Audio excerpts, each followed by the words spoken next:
Thanks for listening to the Von Haessler Doctrine podcast. Remember, you can hear the show every weekday from 9 to noon right here on 95.5 WSB, Atlanta's News and Talk.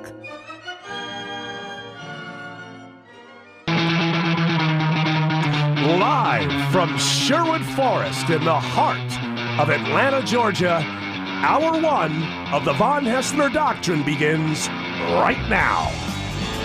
I am your lovable, huggable, mid-morning chat host, Eric Von Haessler, surrounded by the Doctrinaires, man of 1,000 voices. Tim Andrews is here. Lady of quite a few voices in her own right, Autumn Fisher is here. And, of course, the handsomest producer in all of producery, Jared Yamamoto is with us. And Eric, the listeners thought you were quite handsome on Friday out there at Clark's Christmas Kids. I know. Jared Yamamoto was showing me some DMs, some Instagram DMs. You had a lot of the ladies reaching out to you saying that you looked amazing in that jacket. Well, this is something I've come used to in my lifetime, Jared. When you're blessed with a face and a body like mine, you learn to. You know what you do is you just have to think about it and force yourself to be humble, and that's what I've done. So I'm not going to get all worked up over that, but of course, I do think that they're very, very smart ladies. And women who understand that looks aren't everything. Sometimes there's personality, right? Right, Tim? Personality's important. Personality plus. Personality Wow, plus. He's tall. He's on the radio. Yeah, look at him. Hey, look at that He's so guy. funny. He's a fun. Hey, he is so funny. I'll tell you what. That guy. He put together a good ensemble for the local radio. Wow, and look at those adorable shoes. One of them here. I won't say the username. Eric is looking amazing with 3 exclamation marks. Well, and this is how old is she? From a few. It doesn't say. Exclamation point. You know what? I did not. I didn't dig deeper. Why should I dig deeper? Just take the compliment and run. Yeah. I think let's just. These days I don't get many of these. So, and what does it matter? What if they're 70? Do their eyes? Do they not have eyes? They have eyes. Absolutely. So they can appreciate. Ruining my good vibe over here. You want to give me the deets? He says. How much do they weigh? I don't know if you've noticed this, but there's something weird going on in this building. Now, there's this I call the Christmas tree strangeness that's going on. I told you on Friday there are 5 trees. They're all in one area. I couldn't figure out what was going on. So then I talked to Rob Babin. He's one of our overlords here. He's the general manager. Appears to be a good guy to me, and he's trying to get a little rallying thing going on. So his idea, I think, was you have 5 different Christmas trees. You put them in different departments, and then the different departments decorate those trees, and then one of them wins, and you get something. But nobody really seems to be taking to it.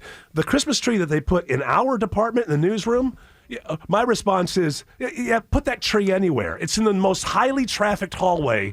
It's not over in a corner. You have to go around the damn thing. I almost ran into it. Because you come right around the corner the first time, you never expect it to be there. Right. They literally just plopped it in the middle of a walking area. But I say nobody's doing this. So if we still have some of the decorations from the Christmas show, let's get on it and just win the thing. I think you're giving sales an edge, though, by telling them where we're going to get our ornaments at. I'll tell you this. Sales has had a week. They don't care. So this is something that we can jump on and actually win. The most that anybody's done is put lights on theirs. Most of them still don't have anything. So you're supposed to bring in stuff from your house. Like things like misfit ornaments and stuff. How do you know this and you're not even here? I have a web email. That's a company email. Thank you much. Actually check that. I don't check that. I do. Oh, okay. So that's what it is. Well, I didn't bring anything home. I dismiss a lot of notifications for meetings. I've got a feeling that whatever the rules are, anybody who actually just decorates their tree is going to win. Because there's very little going on here and there's not much time. All right, speaking of not much time, and let's do this. Headlines for Monday, December 16th. All right, my friend. Did you see the Falcons yesterday? What a ending that was. Oh, that was absolutely outstanding. I've been watching National Football League since the early 70s. And I cannot explain this Falcons team. I don't know. It's not like when they're hurt, they lose. It's the same team that shows up or doesn't show up on a weekly. They were motivated to win yesterday, though. Yeah. They've been motivated to win the last 3 weeks, but they lost prior week, didn't they? Was it their prior game, New Orleans?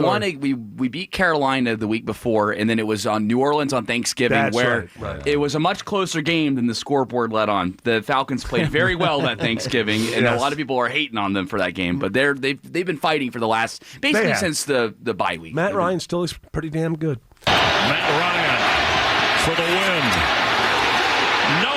Jones catches it, but not in the end zone. I knew this was a wrong call. I don't know why the clock is stopped. That looks like the ball looks like he breaks the plane. Crosses the plane. Now, obviously, when he comes down, he's outside of the plane. They're winding the clock, and they're saying it's over, and the 49ers rush the field. Yeah, well, they rushed the field a little too soon, didn't they? Then this happened. But this, as you said. After review, the runner possessed the ball and broke the plane. Therefore, it is a touchdown. Timer, please reset the game clock to 2 seconds. And because of that 2 seconds, the real fun part, because of that 2 seconds, he did a squib kick, and ball knocked into a 49er, and then the Falcons picked it up with no time left and scored another touchdown that they didn't need.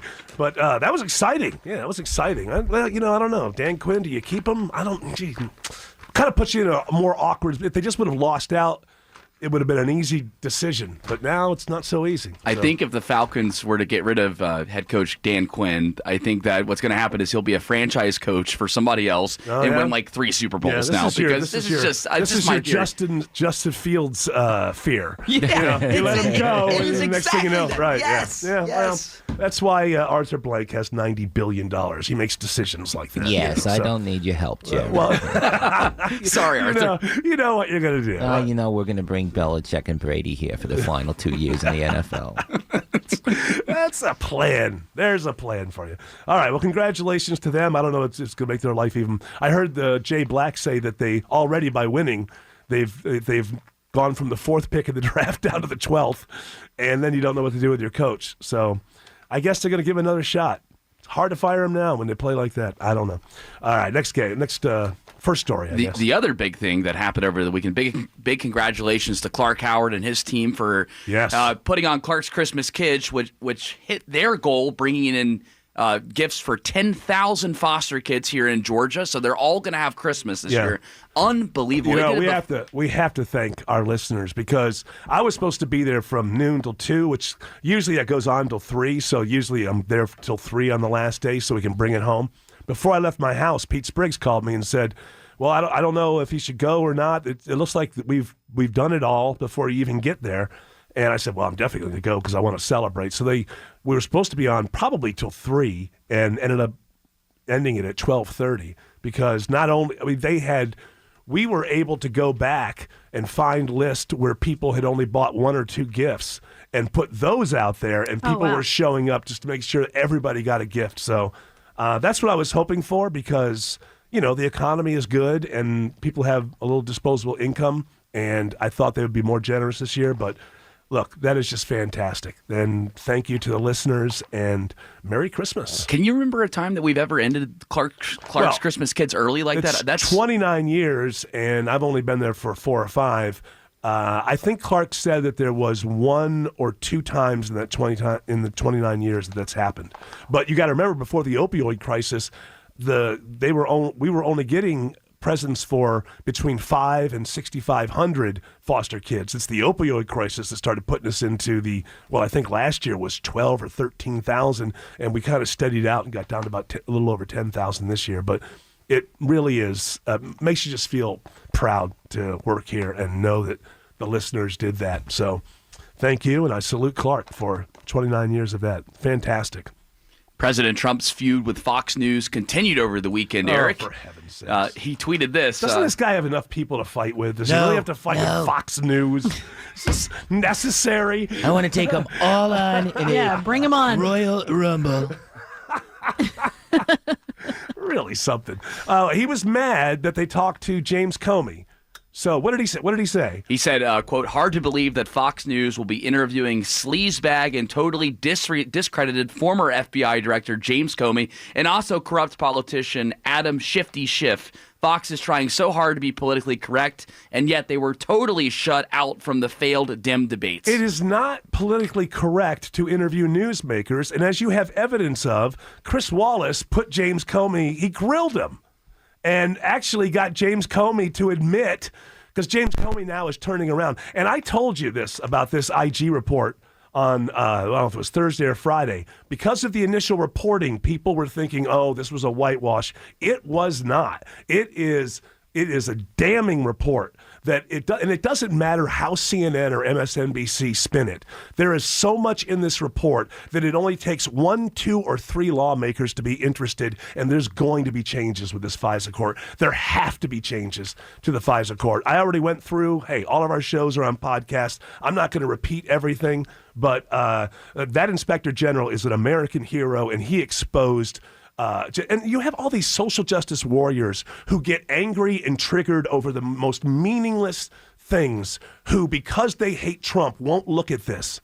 And if the ACLU doesn't step up damn soon, then they don't mean anything anymore, because civil liberties belong to all of us, and it does not matter how you vote or who you support. And if the ACLU and the left is going to start playing that game, well, if the FBI alters documents to get a warrant in a secret court to go after people we don't like, well, we'll just be silent.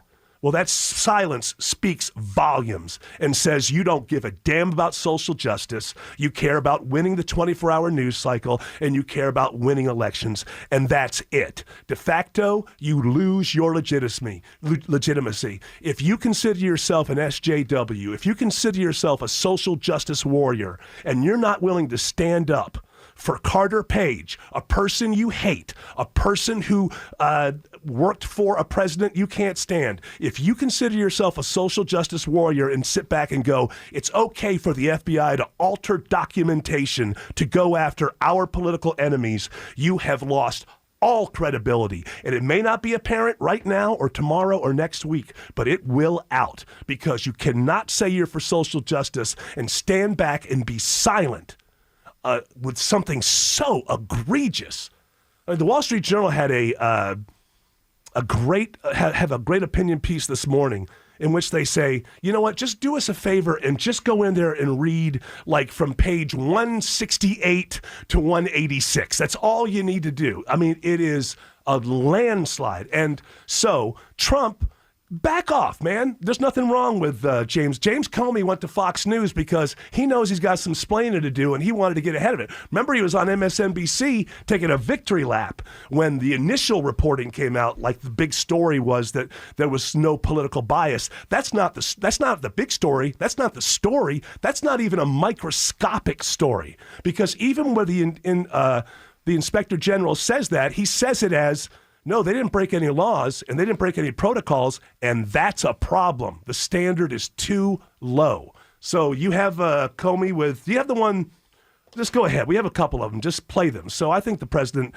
and the president's backers should be glad that Chris Wallace was able to go back toe-to-toe with James Comey, because MSNBC wasn't going to ask these questions, and CNN wasn't.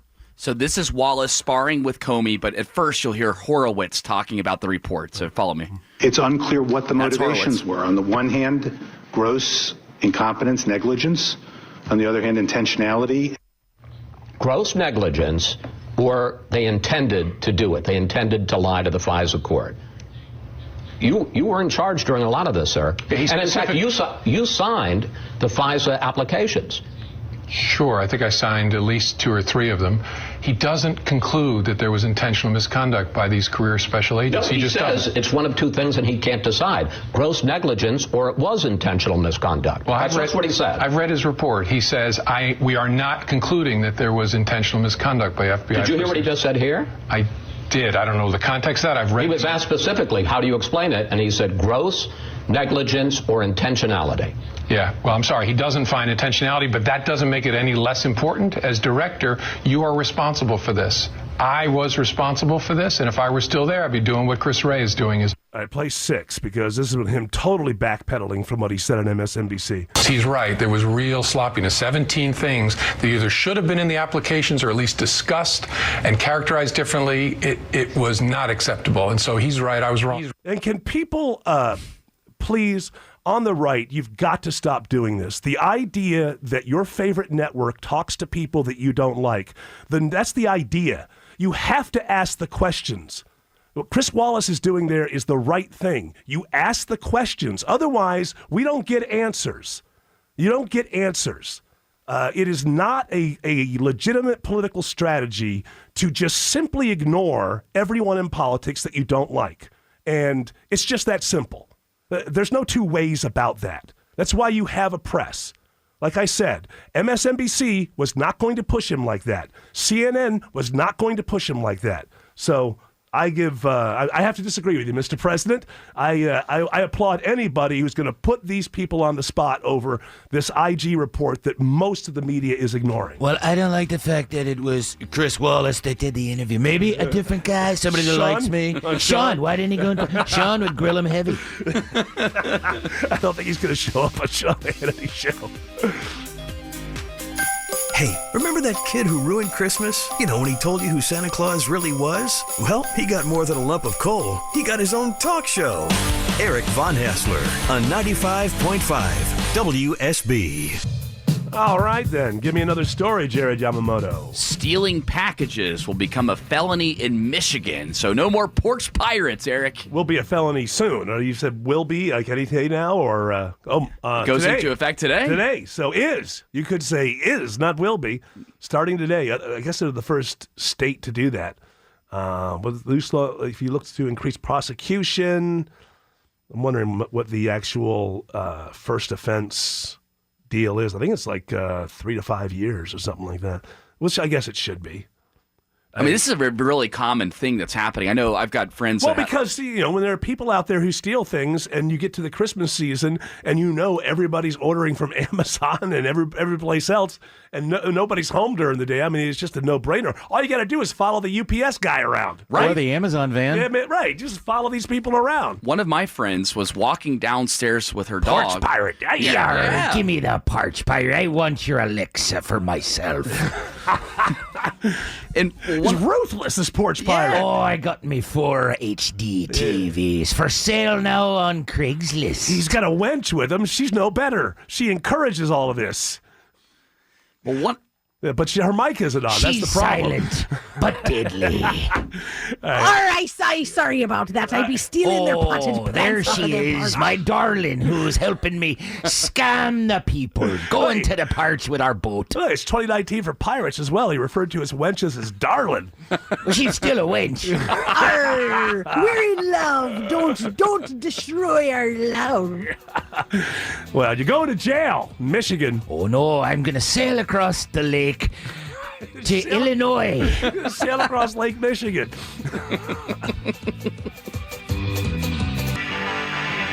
All right, I had something here. Oh, Eric, don't tell me you can't find it. After all, here it is. So I saw this. There's so many blogs out there. I don't even know what they are. This thing called MF. You'd think that would be not a very nice blog.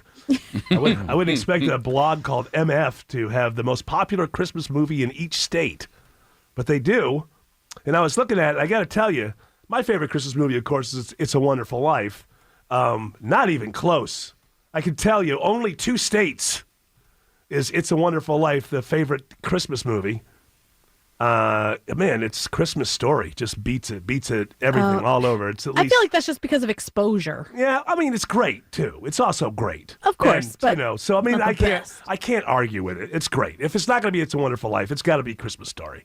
But I'm looking here. One state, I think it. Yeah, come on, Eric. You know your states. Come on, Missouri. That's on top of Oklahoma, right? Missouri. Or is that Kansas? Is it square? It's Kansas. It's Kansas. It's Kansas. Yeah. Damn it. Missouri looks like a fat sock. Yeah, Die Hard. And right there in the most landlocked state for some reason. That's the only state. Die Hard is the favorite Christmas movie. No.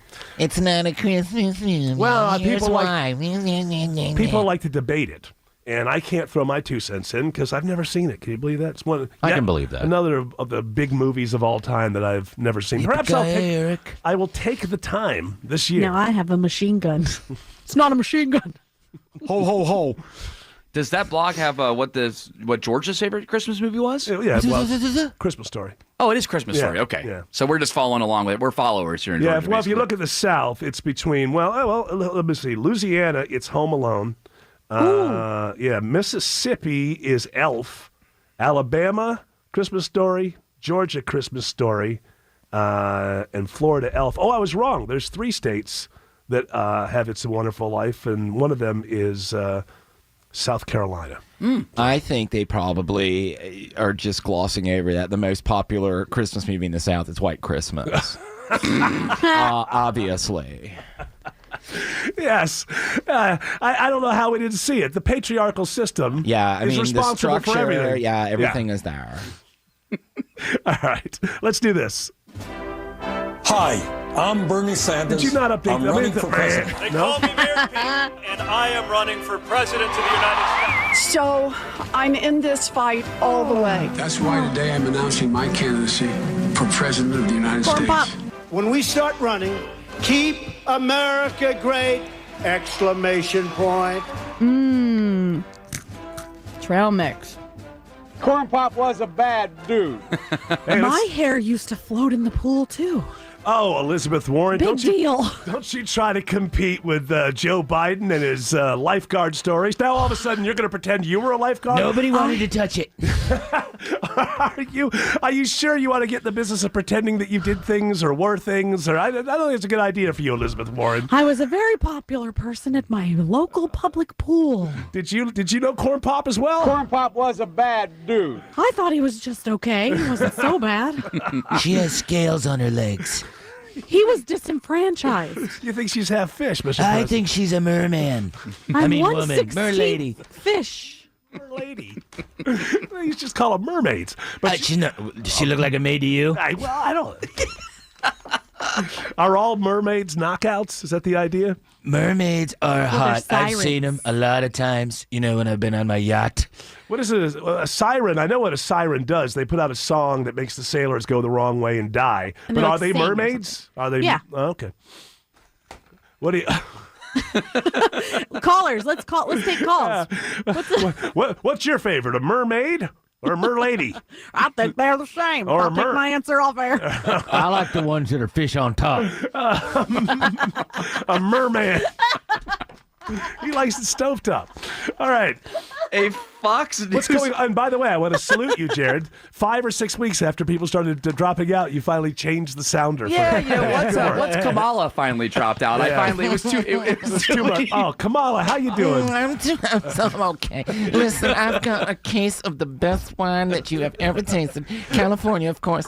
And the book club, I'm going to be the president of the book club. I just won. Yeah. We had an ad hoc.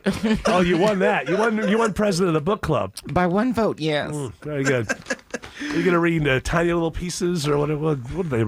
A Million Little Pieces? A Million Little Pieces? Tiny Little Pieces. Millions, 10 million, lots of different parts and pieces. Let me just say this on them. If there are 1 million pieces, they're probably tiny. Sure. Otherwise, they would take up a lot of space. That's true. I want there to be a follow-up book.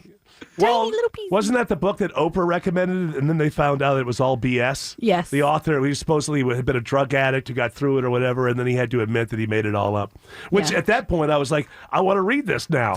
Because what the guy realized, right, was that nobody buys fiction. Yeah. The only thing they buy is personal stories and memoirs and things like that. So he probably had an idea for a fictional book. And he said, it's me. And then Oprah was like, oh, this life story. You've got to get on it. Although I've never understood why you would use ex-drug addicts to preach to people not to use drugs. You know who I'd like to talk to? The people who have gotten to like 60 years old and never used drugs. They might be the people you want to hear from, not the ex-addict, because, they've done studies on this, and it turns out that people in the back of their minds, even no matter how bad the story is, in the back of your mind, you go, well, he made it.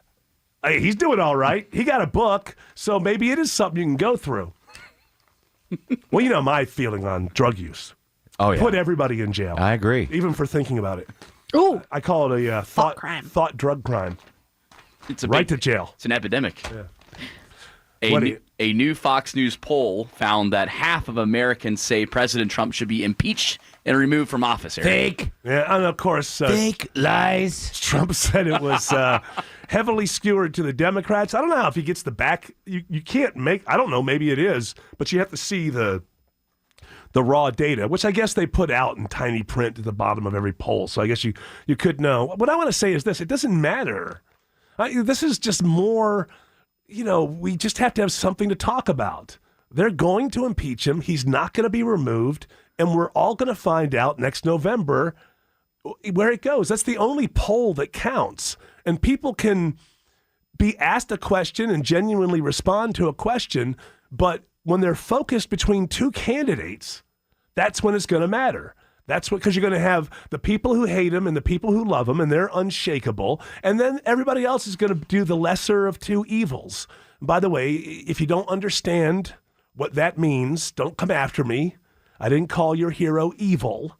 The lesser of two evils means, which one, I'm kind of ambivalent, but hey, the economy is going well. If I had to predict, a lot of people are going to say, I don't like his style. I don't. But if the economy is still humming along, like a little thing, you can see the fact that we were able to wrap up Clark's Christmas Kids, 2 hours early this year shows you that people have money in their pockets. They have, our listeners always want to help. Maybe in some of the past years, not so much money. The little indicators like that, people have more money. Americans are the most charitable people in the world by far. And it's a good indicator when you're able to fill up charitable coffers quickly. It says people, they always want to give, but right now they feel like they can. And they don't hold on to it as long. That's why we were able to. So if that holds true until next November, and, he's up against Bernie Sanders or Elizabeth Warren, who, you're really looking at just turning the economy upside down when it's the best economy we've had in 50 years, my money would be that when it comes down to the choice between two.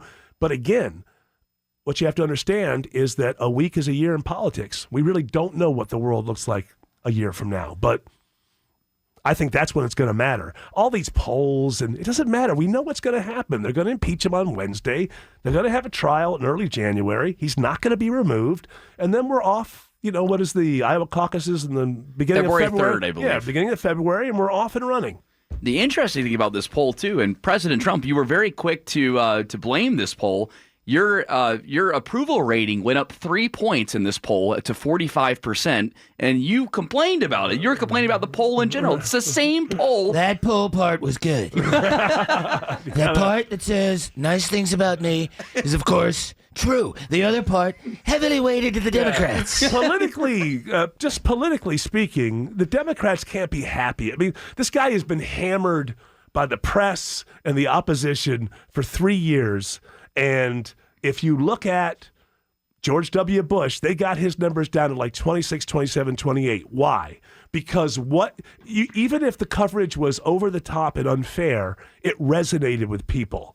You were getting to a point where people were going, what are we losing all of our soldiers for? What is all this death about? What is all this loss of blood and treasure about? And it was truly resonating. When you see that he's holding it basically the same level that Obama was at this point in his mid-40s, at this point in his administration, then you can see that the same thing isn't happening with these, with the impeachment and the Russia collusion thing. It's not resonating with people. You can look. If you've got a product that people don't want, you can sell it. You can try to sell them a million ways.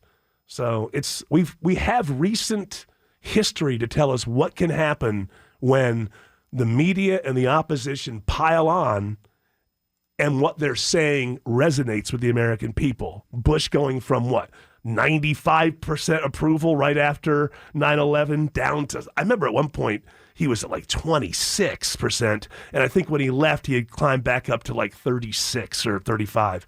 So we've seen when it's working, so impeachment is not resonating the way that the war, what people deem to, people don't like to, It's one thing to win. And if they would have found weapons of mass destruction, people probably would have like, okay, it was worth it. But they weren't finding that, and so it resonated. I don't see this as being the same thing.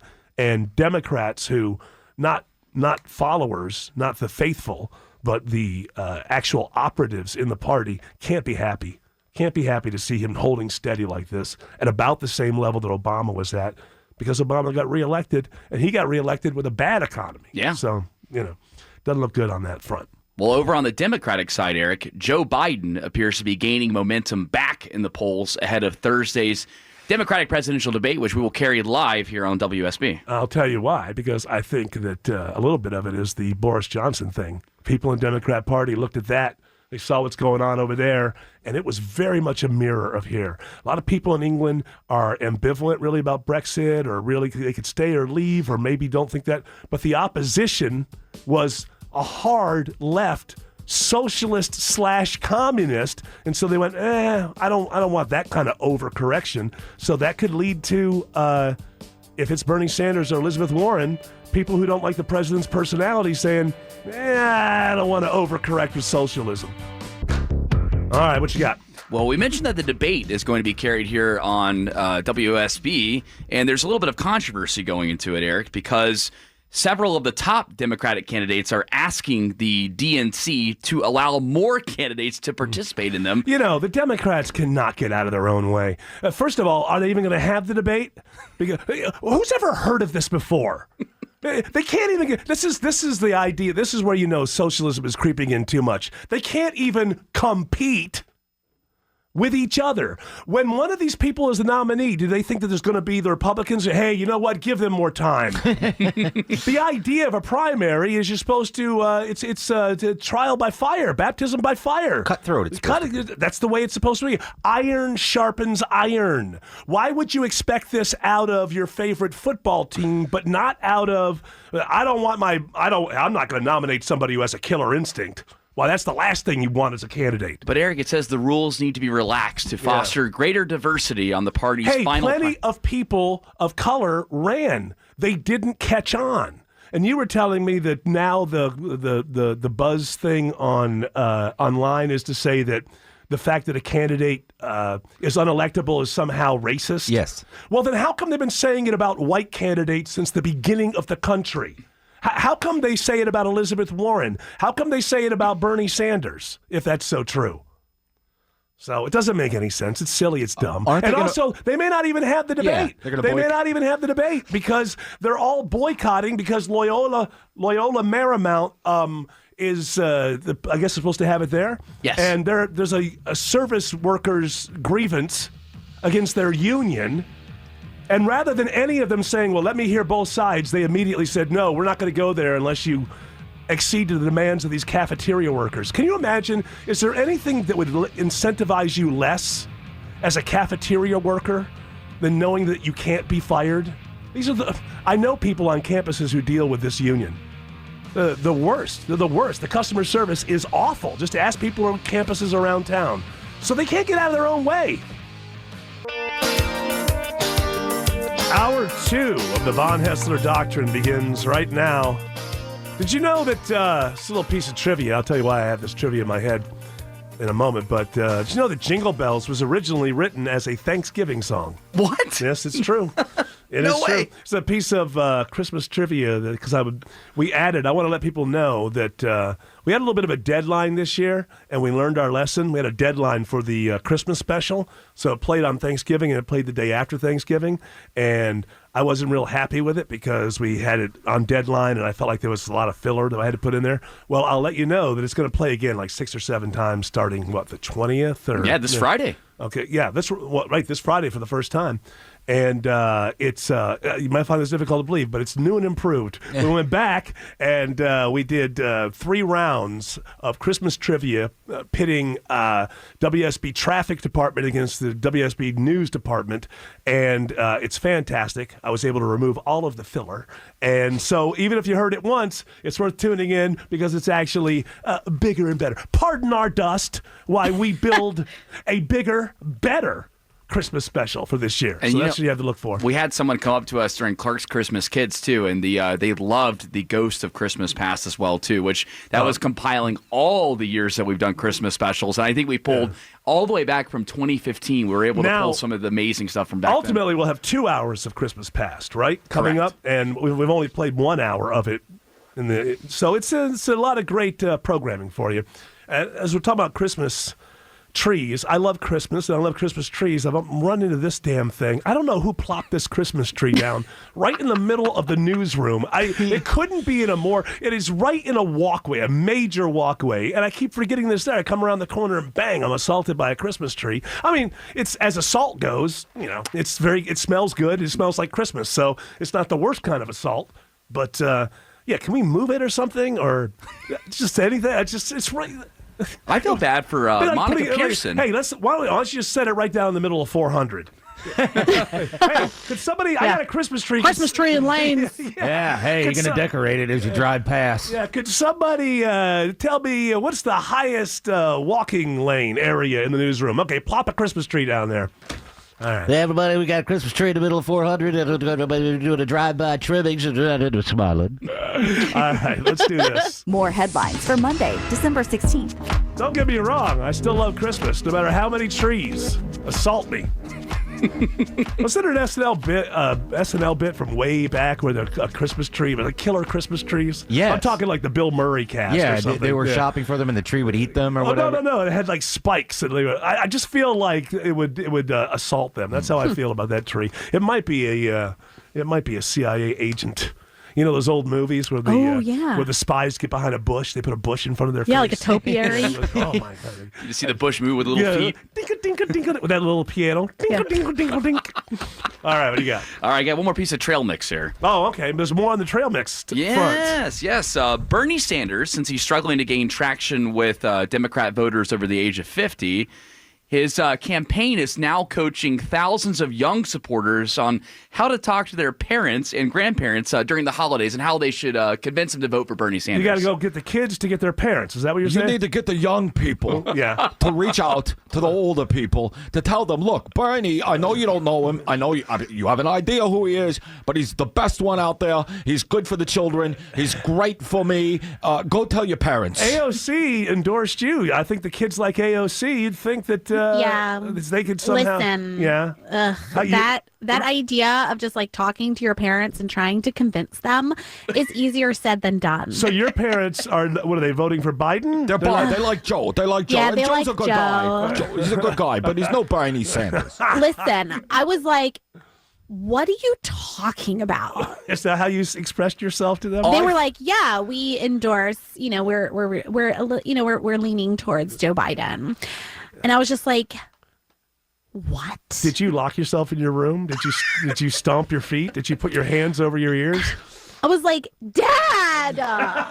See, this is the way that you reach the older people. You browbeat them with guilt and the fact that you are young and that you are in the government. Now go tell your parents to drop Joe. Look, you don't want old Liz. You don't want old Joe. You want old Bernie. That's it's just so embarrassing. I was like, I'm going to my room. See, now that's the kind of tenacity we need. That's called voter outreach. Yes. Refuse to have dinner with your parents unless they come around to your way of thinking. Not eating anything else until you vote for Bernie. The louder you stamp your feet, the more we succeed. You're a jerk. Mom, what are you doing? Why aren't you defending me? Like, tell Dad. All right, AOC. Well, I hope it all works out for you. Mom, you're voting for Joe too? I hate this house. I hate you. Happy Christmas. Yeah, thank you for trying to destroy yet another holiday. Although I would tell you something. I have this notion, an inclination. Although some friend of mine told me that they did have, I can't remember who it was, might have been one of you guys, I don't know. Somebody told me they did have some tension at the table at Thanksgiving. Oh, yeah. But I just think it's more media. I think people get together, their families. Look, there's always tension. But I don't know. My Thanksgiving, we got together with my future in-laws, and, we've only known each other for a little while. Nobody really brought up politics at all. I mean, it seems like kind of a thing. Yeah, but this is a new relationship. Yeah. This relationship with your future in-laws is very new. Yeah, but I mean, but people knew they weren't pushing it. I know, but they will. I just know. I grew up. I've been to, I remember, maybe 45 Thanksgivings. Yes, that you can recall. That I can recall, and Christmas dinners and stuff. I don't remember people fighting about politics, ever. Yeah. Well, really? People used to say, there used to be a saying, if you're at a party or a gathering of any kind, don't bring up religion or politics. And people lived by that because they understood that if you're socializing, better to bond around the things that you agree upon, like our favorite team is playing, or, we're all excited because it's New Year's Eve or whatever. Why bring we're trying to have a good time. Yeah. This is not a debate.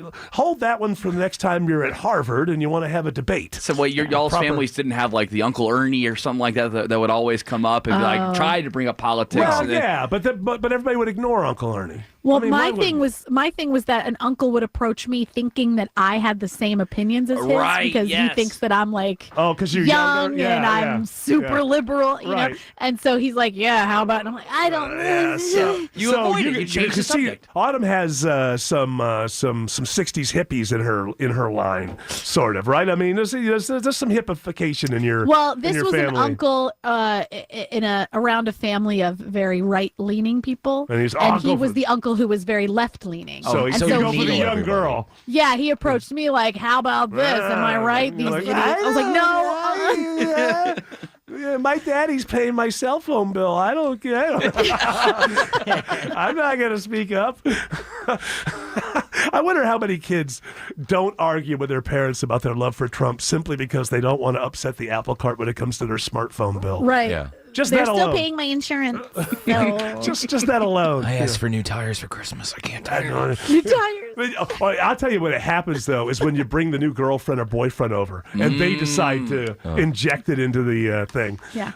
Well, you need to speak up for yourself. No, I don't. Not here. We're trying to have fun. I disagree with you. I just disagree. I just think that kind of mentality is just toxic. Okay. Yeah, you know what's toxic is talking politics at the Thanksgiving Day. But if we don't talk about it, we'll have a good time. We'll have a good time if we don't talk about it. No, it's like we won't change. Like, there won't be any change. Yeah, listen, I don't want to put you down, but I don't really think you have the wherewithal to change any votes here at the table. Babe, are you going to let your dad talk to me like that? Hey, the most toxic thing at this table is the stuffing that your grandmother decided to put oysters in. That's not nice. He's not a very nice uncle. I don't like him. Yeah. There was one point at the Thanksgiving thing where one person said, well, she's a beautiful lady, talking about somebody's girlfriend. And there was jokes like, hey, you're in the Me Too. I don't care. She's hot. Don't you think that with Bernie Sanders doing this is kind of like the equivalent of Obama with the pajama boy or something? Talk to your parents about health care. Talk to your family about health care, which I don't Talk to your parents about health care. They're going to die. They're going to want to go to the hospital and not have to pay $1 million. Yeah, well, I think Pajama Boy was, the thing with Pajama Boy was you were actually trying to get him to sign up and trying to get to the hipster vote. So didn't he have he was sitting at the table and they had like hot cocoa. Yeah. And he was wearing a onesie with like feet or something. It's Pajama Boy here. I'm really on the fence. It's like, all right. Hey, look, you got to get everybody. Even the effeminate need to sign up for health care. We all have a body that breaks down over time. Next story. 6 staffers resigned from New Jersey Rep. Jeff Van Drew's staff. Didn't he sing for Molly Hatchet? No, he didn't. I'm thinking of a different guy. Okay, I believe so. I thought he was the lead singer. I'm from New Jersey and I'm flirting. What was that? Danny Joe Brown. He is and then there's the Van Sant brothers. Oh, yes. Yes. Now, this gentleman, he's a Democrat that is expected to leave the Democrats over the impeachment I believe, vote. I didn't look enough into this story. My guess is he's one of these 31 or so that was a Democrat that was elected in a district that voted for Trump. Yes. That may not be true. I don't know. He's very popular in the Cape May, that area. He's extremely popular. He's been there for a while. And so he's been against this the whole time. He's been against the Inquisition. Well, the Inquisition wasn't quite that bad. Nobody expects the Trump Inquisition. It wasn't quite that bad. But he was against the initial investigation and all of that. And so now he's just made the decision to become a Republican. That's what it looks like. He hasn't made it final, but all... He met with Trump. Hey, you put the final pitch in? Did you throw in a couple of candelabras or something? I said, if you get it, I will put a hotel in Wildwood. And look, the place hasn't been doing well for years, so, well, hey, here you go, buddy. Hey, here's one of those girls trying to convince her parents to vote for Bernie Sanders. Oh, my God! I get it. you relate to that? So frustrating. This was her first response. When she found out that her parents were going for Joe Biden. Oh, my God! These are your ambassadors, Bernie Sanders? They're wonderful women. Look at this. This is like an ad, but it's for Tim Andrews. Now I'm going to read it just as it's written here. Looking for a last-minute fun gift for your friends and family? For just $25, you can get a custom video greeting from Tim Andrews. Pick one of your favorite Tim Andrews voices, and he'll do all the work. For more info, just go to Tim Andrews' Facebook fan page, facebook.com/Tim Andrews ATL. Now, we have more Tim Andrews news, though. What do you got going online here? We have a poll. Well, we decided that... forget Time's Person of the Year. We have Tim's Doodle of the Year. So Tim, over the weekend, he sent over a bunch of doodles that he liked a lot, and then he whittled it down to his 4 favorite, and we're doing like a college football playoff style. Oh, we got a bracket system. Oh, it's a bracket system. We need a bracketologist. Fast. We do need a bracketologist. Where do you really find bad. a bracketologist when you need one? Well, the one on the left is pretty good drawing, but the other one on the right is also good. Is Dr. Joe a bracketologist? We need someone. Oh, well, kicking it off, we got Snippy Longstocking versus a nice little doodle of the Prime Minister of England. So we've got 4. Now, today you go and you vote on between 2, and then tomorrow we'll have 2, and then on Wednesday we'll have the showdown, right? Today would be the first game of round 1, and tomorrow will be the second game of round 1, and then the championship will be on Wednesday between the final 2. So it's round 1, but there are only 2 rounds. Correct. So round 1 is really, really important. It's not like there's 16 rounds here. And right now, Snippy Longstocking has a big lead, 88% to 12% over Boris Johnson. Why wouldn't Britta Trumpberg be up there? But I don't know. I think that would just win in concept alone. Tim didn't want to put it in there. He didn't think it was the greatest doodle, but I think it would win just in concept alone. It's just so damn funny. Snippy looks like Greta, and it mixed with Pippi Longstocking. So those what is it? Snippy Longstocking versus Boris Johnson, and this is all on the Von Haessler Doctrine Facebook page. So if you haven't liked it or followed it yet, this is your opportunity. Hey, Clive Cliverson, huh? Driving people to social media. You got social media. You got everybody's involved. Well, by the way, we play the all new and improved 2019 Von Haessler Doctrine Christmas special this Friday in this time slot, but also there's going to be a video version of that, which is my homage to the 1970s TV Christmas specials that I grew up with, and that's going to be dropping in there. Should we drop it on the same day, or maybe it might be a couple days before Christmas? That's completely up to you, Eric, on that one. I know that the radio special will be available as a podcast Friday evening, right around 5. Well, why? Thanks for the input. Well, that was up to you, Eric. All I know is that the radio was going to be available. So I have something to say, but I worry that I'm going to sound like a jerk. You ever... Autumn, stop crocheting. We're on the air. I'm waiting for you to say it. It doesn't matter. Does the Colbert look over and the guy, hey, we're not playing a song right now, so we thought we would crochet. Oh, sorry. Get your head it's like in the Tim's damn, doodling. Get your head in the damn game. No, I feel like I could be a little bit... that wasn't the thing that you were jerky. trying to sound like a jerk. No, that wasn't it. No, oh, okay. That was meant to be a jerk. No, I was, however it's taken, that was an order. Okay. Damn it. I can't help it if you can't handle the truth. No, we have new kind of imaging things around the show. And I think it's called a stinger. Is that what it is? Yeah. And they're like little sketches or something. They're like little bits. Sort of. But we don't write them, and I have to say that the reason I feel like a jerk is because number one, I would be like, oh man, I don't like those, take them off, but the audience is growing by leaps and bounds, so I have to, you know what I mean? You know what I mean? It's like, I don't want to mess things up. Maybe I just don't think they're great, but they still work. You know what I mean? I have to allow for that. But in general, I think it's silly to do funny things to promote a comedy show or a show that has a lot of humor in it, because it's just, you don't want to tell people, like if you walk into a party, and if you're one of these, if you're like me, 3 JD and Cokes, I'm the funniest guy in the room. I don't care who's there. Steve Martin could walk in. You get 3 JD and Cokes and me, I'm the funniest guy in the room. But you can't walk into the room and say, hey, you give me 3 JD and Cokes, I'll be the funniest guy in the room. Like, you should never announce to people that you're funny, I feel like. But on the other hand, the people who put them together are, they're on our side and they're doing their thing. And I don't want to be a jerk, but the CBD oil one. That one confuses me. I know. Hey, but you know what? The milk one. I've never heard that one. I love everybody. Yeah. I just want people to know that, hey, for better or worse, it's just important that I let you, the audience, know.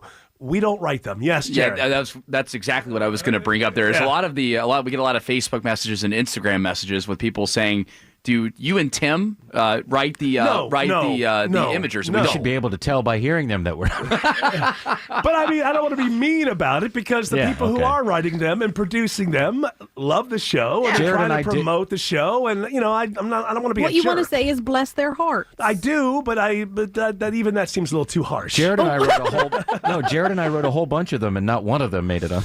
Yeah, I think the mistake is, and I'm not being a jerk here. I just think that if the show does have a lot of humor, and I think you don't tell people that you're funny. I don't think that's a good. You want to take a little snippet from each show. Yeah, use a clip. Exactly. That's a pain in the rear end. Yeah. Well, it's got to be 18 seconds because it's a donut, and I'm going to wrap around. You're sitting there fighting. Hey, what was the funniest 18 seconds of the show? I keep a log every day. I have a better idea. Billboards everywhere. All right, let's do this.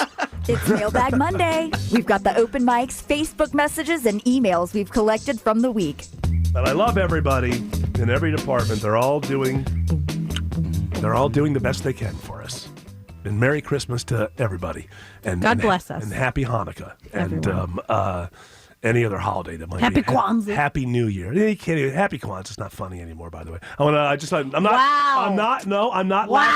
not lashing out at you. You said whatever anybody else says. I wasn't trying to be like, isn't it funny? I'm saying Kwanzaa. I was just thinking of something else to say. You wrote the CBD oil thing, didn't you? You know what? I thought it was funny at the time. I'm on to this. All right, what do you got? Well, one of the things that we need to get Hold on, are you surreptitiously still crocheting? She zoomed in so you can't see. She zoomed in, and she has her hands under the desk crocheting. No, I'm doing something else under you're the an desk. Addict. Oh, my goodness gracious. She's a woman cannot stop crocheting. She's a crocheting maniac. All right. Crochet-iac. Stop crocheting. All right, go ahead. All right, one of the things that Doctrine Voice Lady needs to add to the Monday mailbag sounder is all these DMs that keep coming in on Instagram. Oh, people. You're slipping into our DMs for December 16th, 2019. So, seriously, Eric. They're liking my rockin' new skinny body. I guess so. We've posted a lot more on our Instagram story of late, and the ladies, man. The young ladies, they DM all day long. Yeah, so Clive Cliverson loves it. It's social engagement. It's all good. That's my radio guru consultant right there, Clive Cliverson. You got anything from like the big eye emoji like that to people putting clapping like that? Fire. Has a fire. Yeah, the peach emoji. People can say, look, you look at me, you look at this canvas, there's only so much you can do with it. But I'm trying to maximize the possibilities.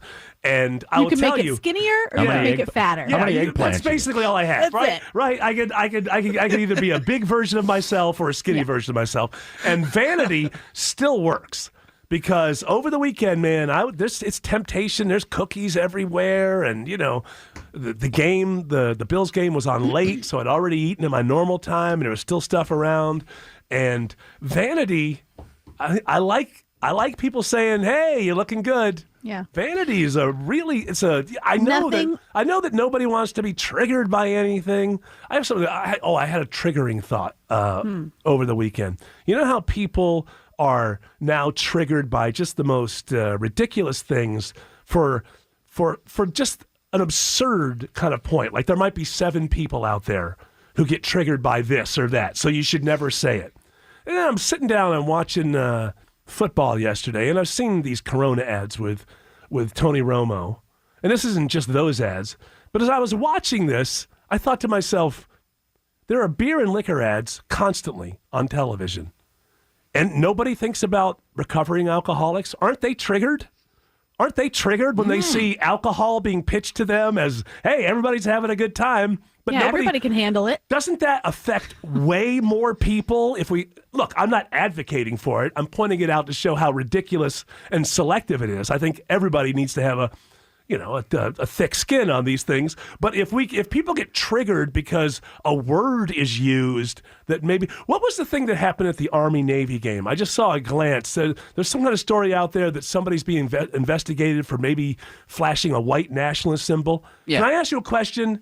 Is it the AOK symbol? They were doing this, the upside down OK symbol, which is the circle game. Okay, but hold on. Is it possible that the person just doesn't know and thinks that they're doing it AOK? Well, there were 4 or 5 of them doing it. So I'm supposed to believe that, was it the Army or the Navy side? Were they officers? They were cadets. So I'm supposed to believe that cadets believe that on national television, if they flash white nationalist signs, there will be no repercussions. Until I know a lot more, my guess is they thought they were saying A-OK for one reason or another. There's no way those 4 or 5 guys are like, hey, let's flash the white. First of all, the military is the best run diverse group anywhere. It's top down, you know the consequences, and the military has been integrated since the 40s, right? And you have very few problems like this. I just find it difficult to believe that those are 4 guys who have no friends of color in the military. I saw the thing and I almost clicked through and I thought, I'm not going to buy into this one because if it's that stupid A-OK thing, maybe their hands were going in another. Was it the upside down? It was upside down. Mm-hmm.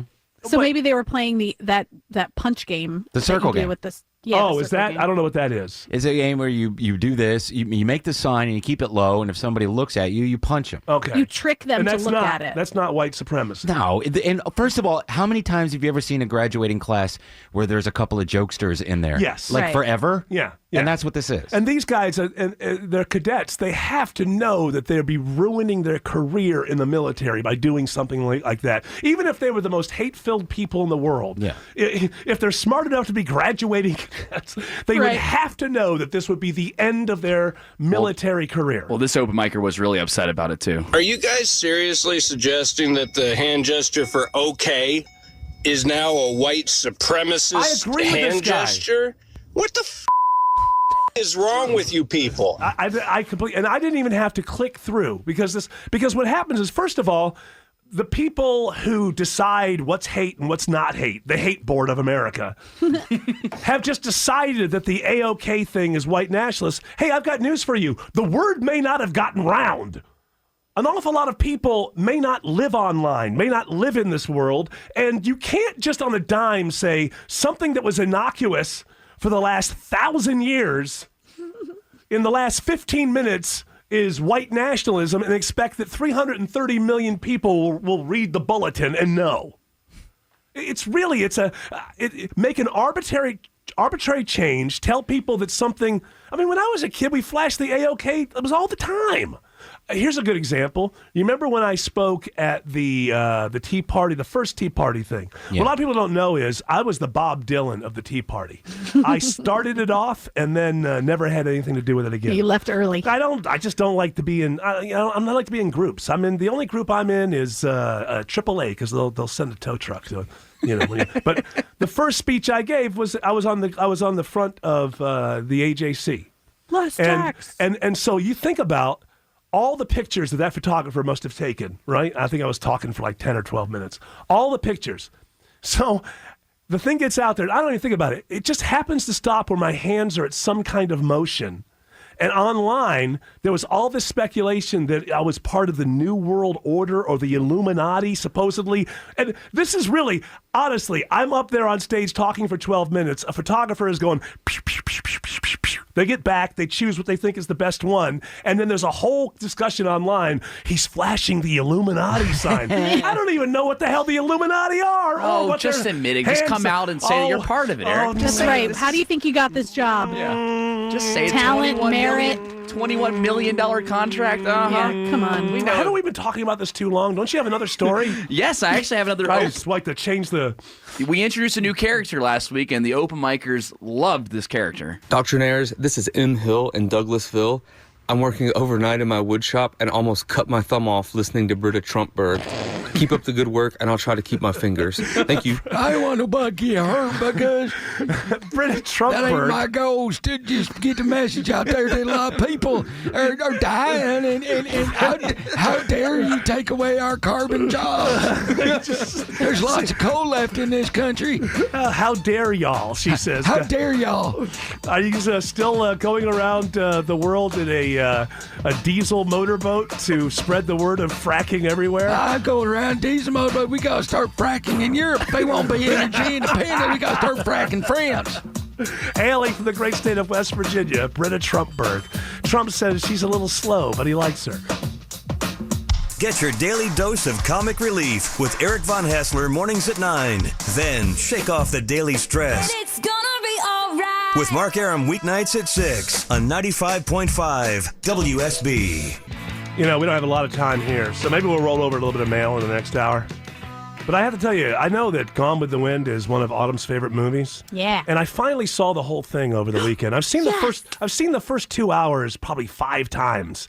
Because I always, with radio, had to wake up early. And it always comes out at 8 o'clock at night on TCM. So I'd see the first 2 hours. And I got to tell you, it did not... That last 2 hours is very over the top and melodramatic. And I don't know who the hell I'm supposed to be rooting for. She is a witch. Exactly. Okay, she's a witch. And then at the point that I feel like she's just starting to really have a change of heart, that's when he says, I'm done. I'm out of here. Who am I supposed to be rooting for? When that kid died, I didn't care at all. That little spoiled brat. I didn't care at all. It was her fault that she was... Well, it was both of their faults that she was spoiled. And you know what? The lady, the nursemaid over in England was right. She was right. If you'll just let her scream for a night. So I'm supposed to... I just don't understand who I was supposed to be rooting for and why I was supposed to care. I'll go back to Tara, and then I'll get him back. I don't care, lady. You're a witch. He's making money off of war profiteering. There's only 2 good people you can root for in the movie. The prostitute and Mammy. And then Mammy's great, obviously. Yeah. So 3 people, and then the lady who's so weak all the time. Oh, Melanie, the true Christian-hearted lady. But I'll tell you, by the end, it was just, and people are dying in the last 20 minutes. All right, just kill everybody. The kid and the lady die within 10 minutes of each other. That's true. All right, we'll keep talking about this. Hour 3 of the Von Haessler Doctrine begins right now. I believe we'll have to table our disagreement about Gone with the Wind. Okay. Because I just don't get who and here's so Sherman is bombing Atlanta. Mm-hmm. I mean, it's just chaos everywhere. And then later, I don't know nothing about Birth of No Babies. That character, I can't remember what that character's name is. Prissy? She gets sent to find Rhett Butler hanging out with prostitutes at a brothel. Yeah. Just a few minutes before, the whole city was going crazy. People had time to hang out and have beers and No, those are the people who are like cards. Sticking it out, who are like the hurricane's coming and everyone's evacuating, but they're like, well, I'm going to the bar and I'm drinking. Okay, all right, I guess. Go out happy. A fine baby boy. All right. Yeah, there you go. Thank you. Well, you got more mail stuff? Yeah, this is from Chris on the... I didn't mean a gender kind of thing. I meant mail bag. Yes, this would be And by the way, I didn't letters. mean a gender by that one either. What I meant was, is there a parcel of mail that we can... Wait, you said mail. All right, go ahead. Is there a letter? Is there a... Yeah. Is there a post? A bit of post? This comes from Chris, and he's more of an explanation. He's really What upset if it's with a you. she? It's a he. He says, allow me to explain the difference between the bureaucracy establishment and the deep state. First of all, you're doing that in the wrong voice. I'm bored. You got to get it in his voice. This is like a caller to Sean Hannity or something. Allow me to explain the difference between the bureaucracy / establishment and the deep state. No thanks. Yeah. No thanks. Not interested. What did you say, huh? What did you say? Allow you to what? Allow me to explain the difference between the... No thanks. No thanks, buddy. Hey, I don't really think there's anything I can do to change your mind. So may God go with you. But I don't know. Try me one more time. Maybe I'll be more open-minded. All right, here we go. No, Ready? try me on that one again. Just see if I'm more open-minded. Allow me to explain the difference between the bureaucracy / establishment and the deep state, since you do not... I was like J.P. Morgan in the original Gong Show. They were holding me back, but I finally got the gong. No. You're stronger than Jamie Farr. What I would like to say to that guy is, look around. It's Christmas time. Yeah. It's Christmas time. You do not have to wake up like a soldier ready to go to battle every single day. Allow me to tell you why I'm right and you're wrong. And by the way, I don't like your attitude. These are serious times, and that's why I'm serious. When will I smile? When will I laugh? Perhaps chortle? When we have won this very important battle.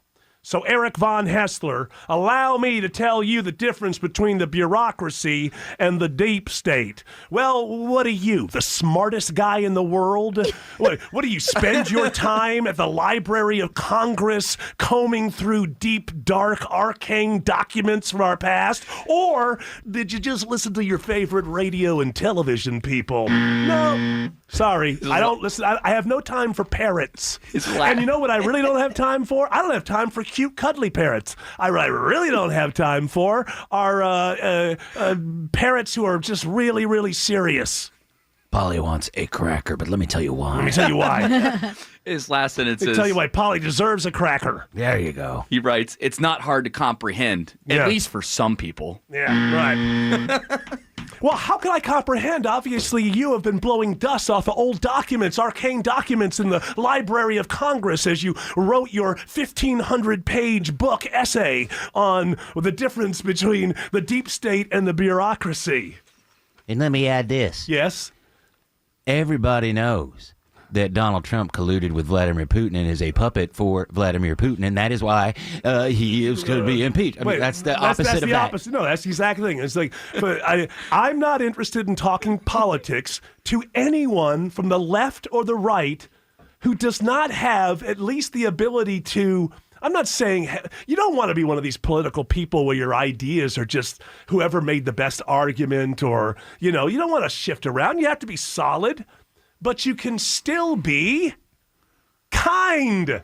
Oh, yes, it's possible to have very, very deeply held differences. And it's still, isn't it great to have the Von Haessler Doctrine to tell you something maybe you didn't know? It's still possible to be kind.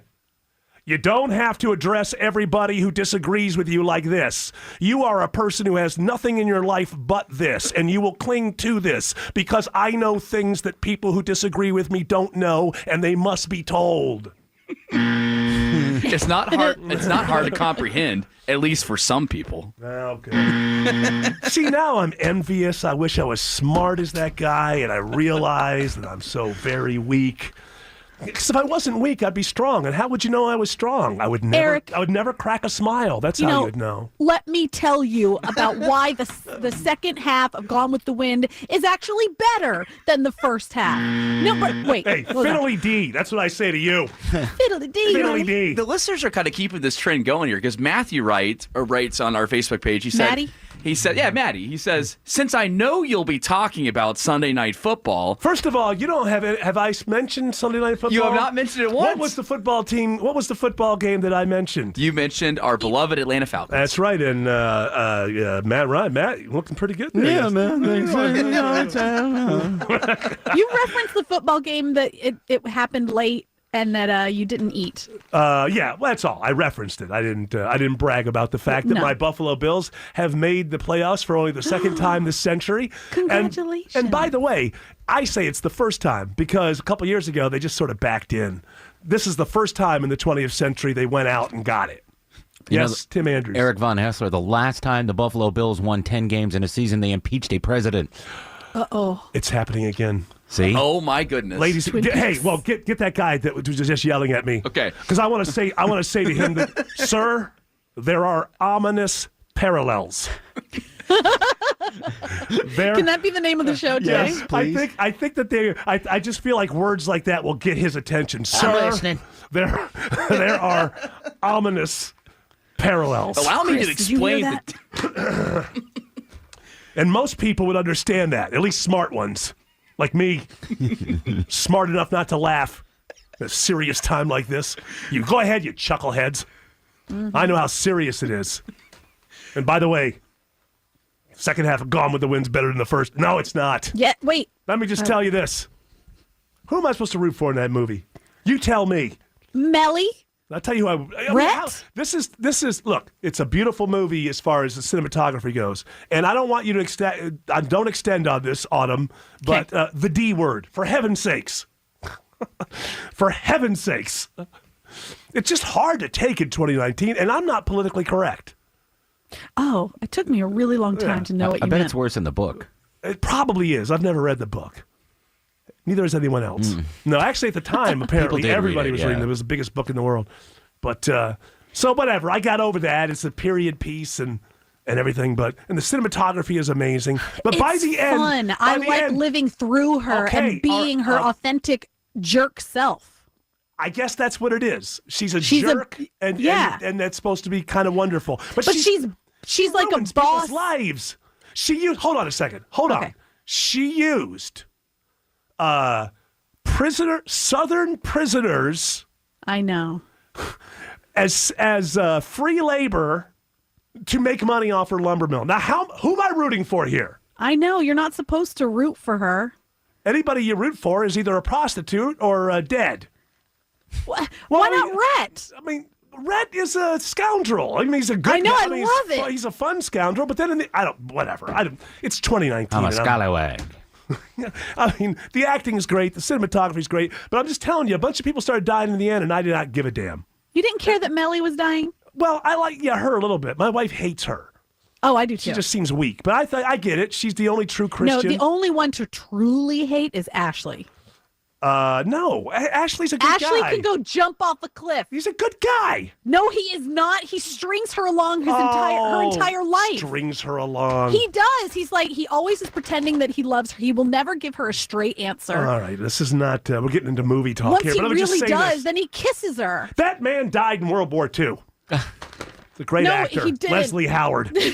But great actor. Man, he must have been so old. He was in the Civil War and then he fought in the Civil War, and then he fought in the World War I, and then I'll take the Nazis. I fought white supremacists before. I just don't understand. I'm supposed to care about this kid who's the most spoiled brat. It's not her fault. And then when the kid dies, it looks like they threw a doll off a thing. That's she over. Broke her neck. Hey, what do you expect me to do? Hey, we're off to another. Hey, you know what? We got to kill another character off in 7 minutes. Let's move. Come on. Let's keep on moving. We only have 4 hours. Yeah, they waited for. They piled all the deaths at the end. Yeah.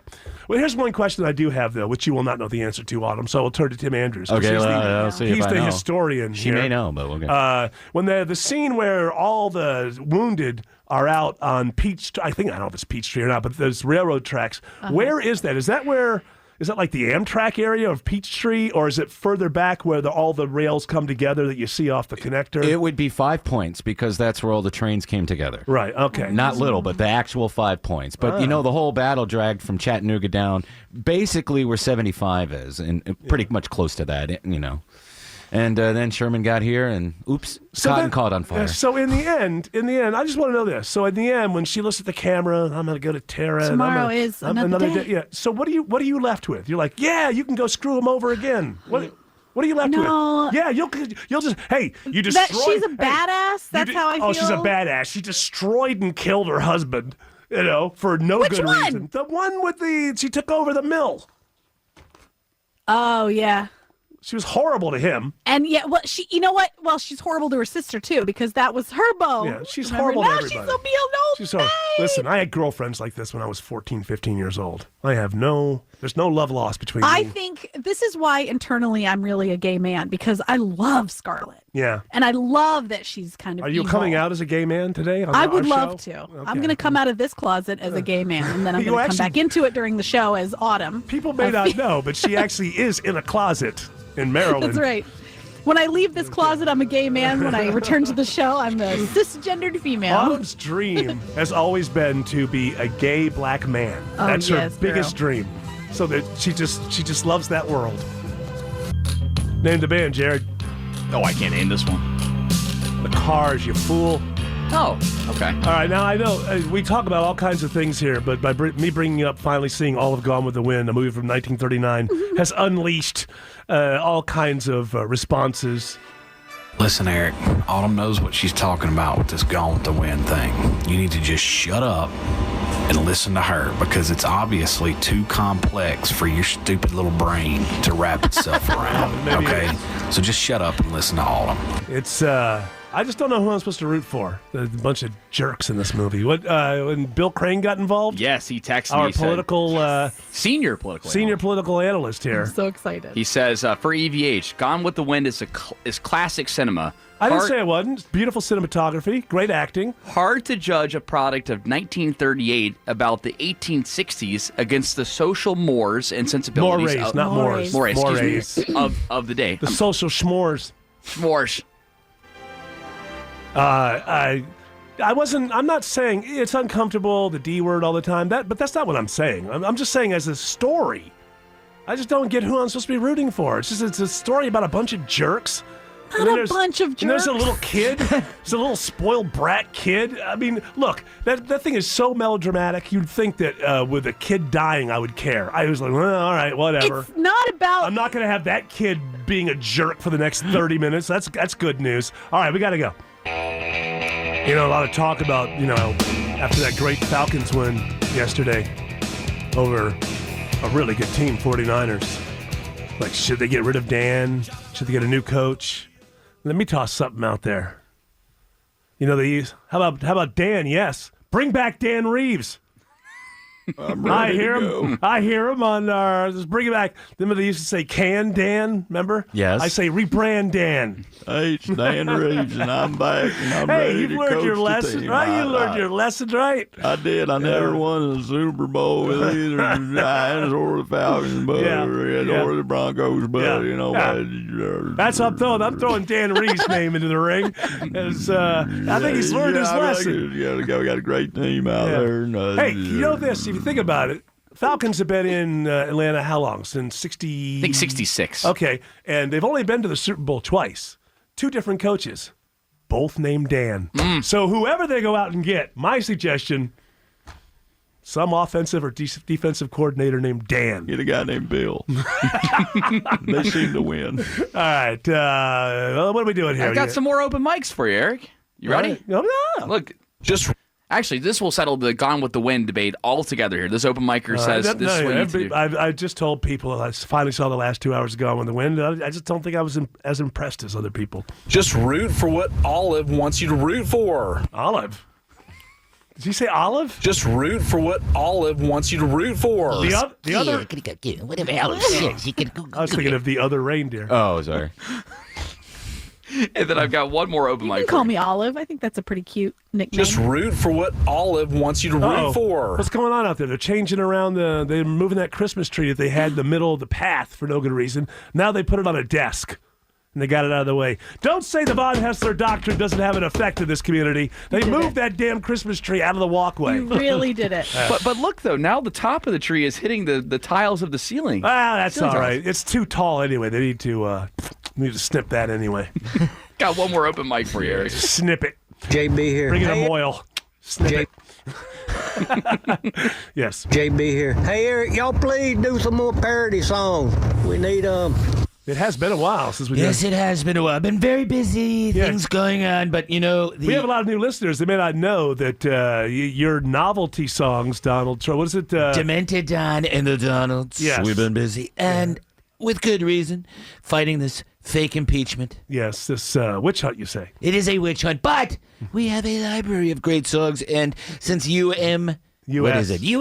I don't know. USMCA is back. I see. You want me to play that old parody? All right, well, that's fine, I guess. Was this any good? I don't even remember. I don't either. NAFTA, it was such a bad deal. I said NAFTA, it was ripe for appeal. I said NAFTA was a license to steal. There's no need to enforce tariffs. NAFTA was a total disgrace. I said NAFTA, it has now been replaced. Our new deal is great cause it's mine. Canada and Mexico sign. It's fun to trade with the USMCA. It's fun to trade with the USMCA. We can sell all our crap from the north to the south. We can ram it down Trudeau's mouth. It's fun to trade with the USMCA. USMCA. Just kind of peter out there at the end. Got tired. It's wearing a construction worker's outfit when you record a song is very, very heavy. All that leather. Well, did you record your vocals in the White House bathroom? I did. I didn't want to wake up Aaron. Hey, when the idea hits me, I gotta go record it right away or I'll forget. You're probably sitting, tweeting, recording. You get a lot done in that All bathroom. of it. You get a lot done. I'm like Fonzie. That's my office. During your morning ablutions. What's an ablution? I don't really know. I just know it has to do with something like that. Yes, let's do this. It's the stories we just couldn't miss. It's the Doctrine Extra. I'm looking up ablution. Ablution is the act of washing oneself, often used for humorously formal effect. The woman performed their ablutions. There it is in a sentence for you. So you're washing yourself, getting yourself ready. I know. Why should I pay a lady to whatever that word was? Ablush me. Ablutions, 25 cents. I'll wash you. What do you get? He's a big fan of the president. All right, yes. What do you got? Clint Eastwood's Richard Jewell flopped at the box office this weekend, flop. bringing in only $5 million. Jumanji 2 brought in $60 million. I've never seen it. So Jumanji started out as the Robin Williams thing, right? Yeah. And then you still that's the ghost of Robin Williams. Oh yeah, I play a genie. In Jumanji, another genie? Oh yes. How many genies did you play? Well, see, the rhino found a bottle and he rubbed it with his horn. Hilarity. So Jumanji, I didn't see the first time with the Robin Williams. Now this is the second. This is the sequel to the reset. Correct. Of Jumanji. It's got The Rock, Kevin Hart. Yeah. And so it doesn't look. What did it make? It made like 30 million. 60 million. Okay. I never thought that was interesting. They're inside a game or something, right? Yeah. But Richard Jewell, I thought, God, I know people who've seen it think it's a pretty good movie. And it's a story that I wish people cared about, but I don't think they promoted it right. It was promoted as a very sort of dark procedural. They really needed to promote it as, the bomb going off, people running around, him doing his thing, him being a hero, then him not being a hero, and it was a real kind of like I say, procedural drama kind of sell on it, and it was dark. Those a lot of scenes that they put out there were him being interrogated with the white light and the darkness behind him, and I don't know, it just didn't seem that engaging. You know what else doesn't seem that engaging is my goodness, those Star Wars commercials. That looks flat.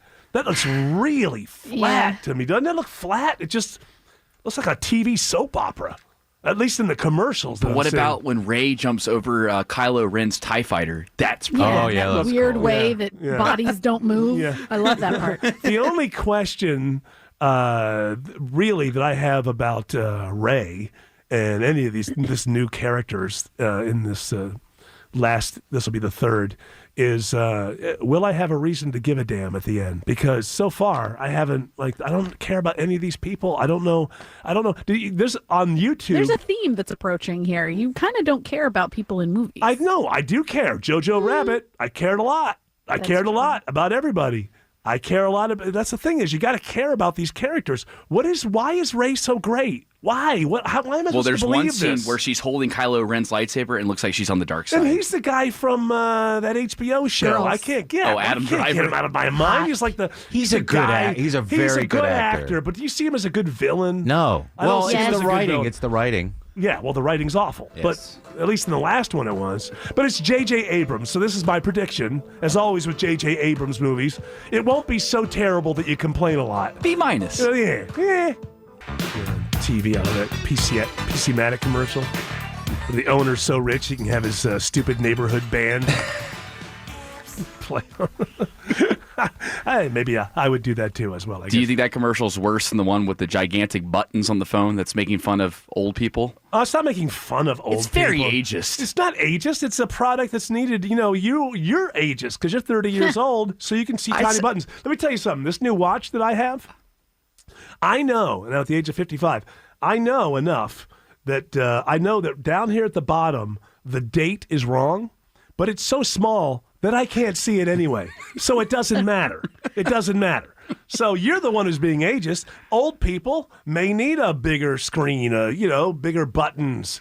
It's the more way they difficult. market it, though. I was sitting with some adults, and they were a little offended by it. Some baby boomers, they were offended by the commercial too. It's like the buttons are gigantic enough where anybody could push them. They're for people who are like 70.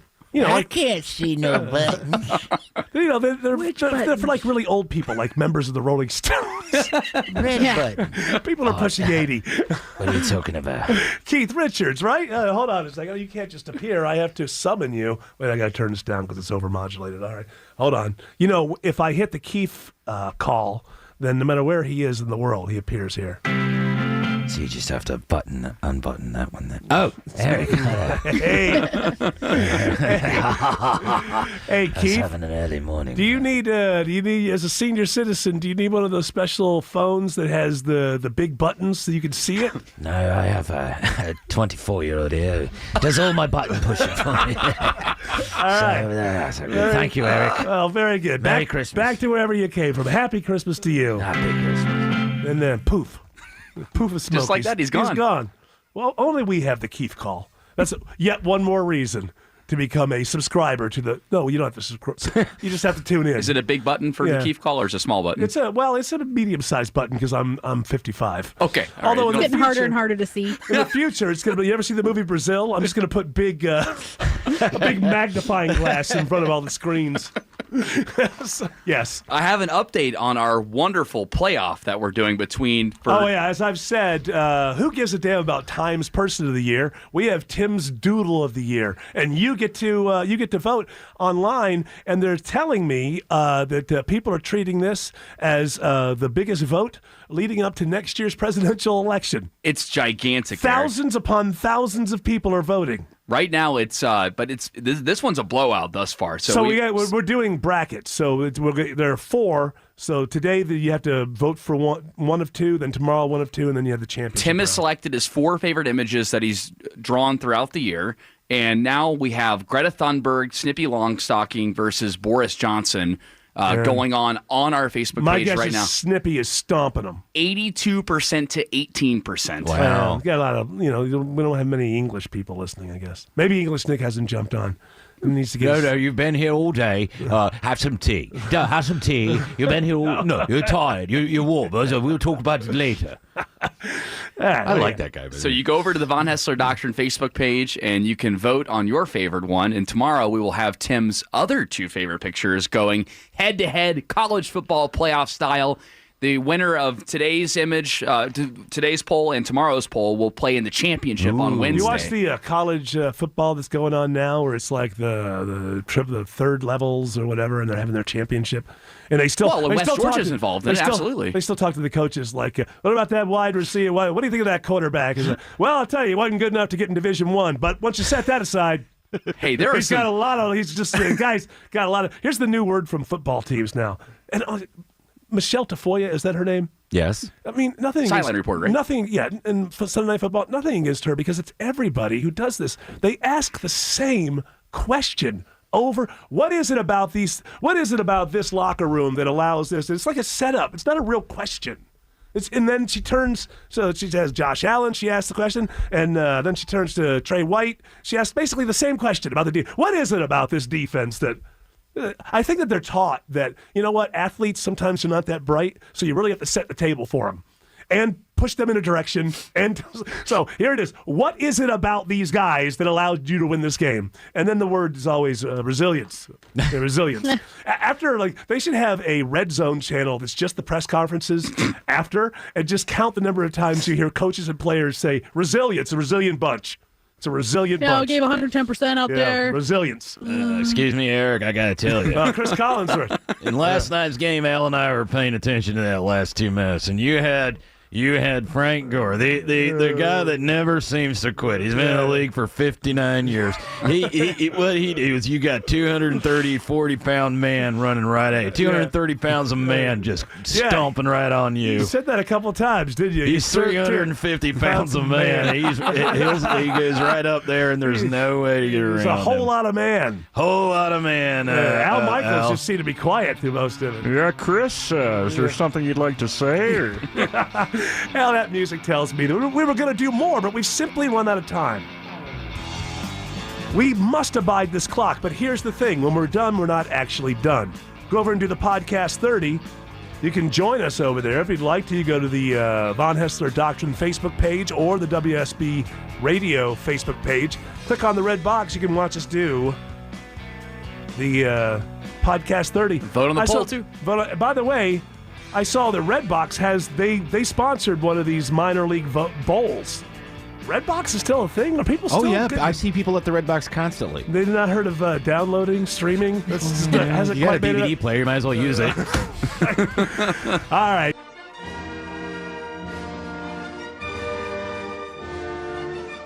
Thanks for listening to the Von Haessler Doctrine podcast. Remember, you can hear the show every weekday from 9 to noon right here on 95.5 WSB, Atlanta's News and Talk.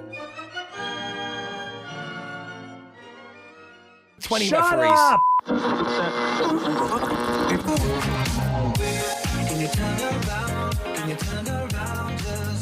Podcast 30 begins right now. Eric Von Haessler is here. Tim Andrews is here. English Nick is here. J-Rad rocking the tunes. Autumn Fisher's here. No Greg, I guess. He's in the Christmas spirit. He's probably out shopping for me. Aw, skipping down Yeah. Main Street.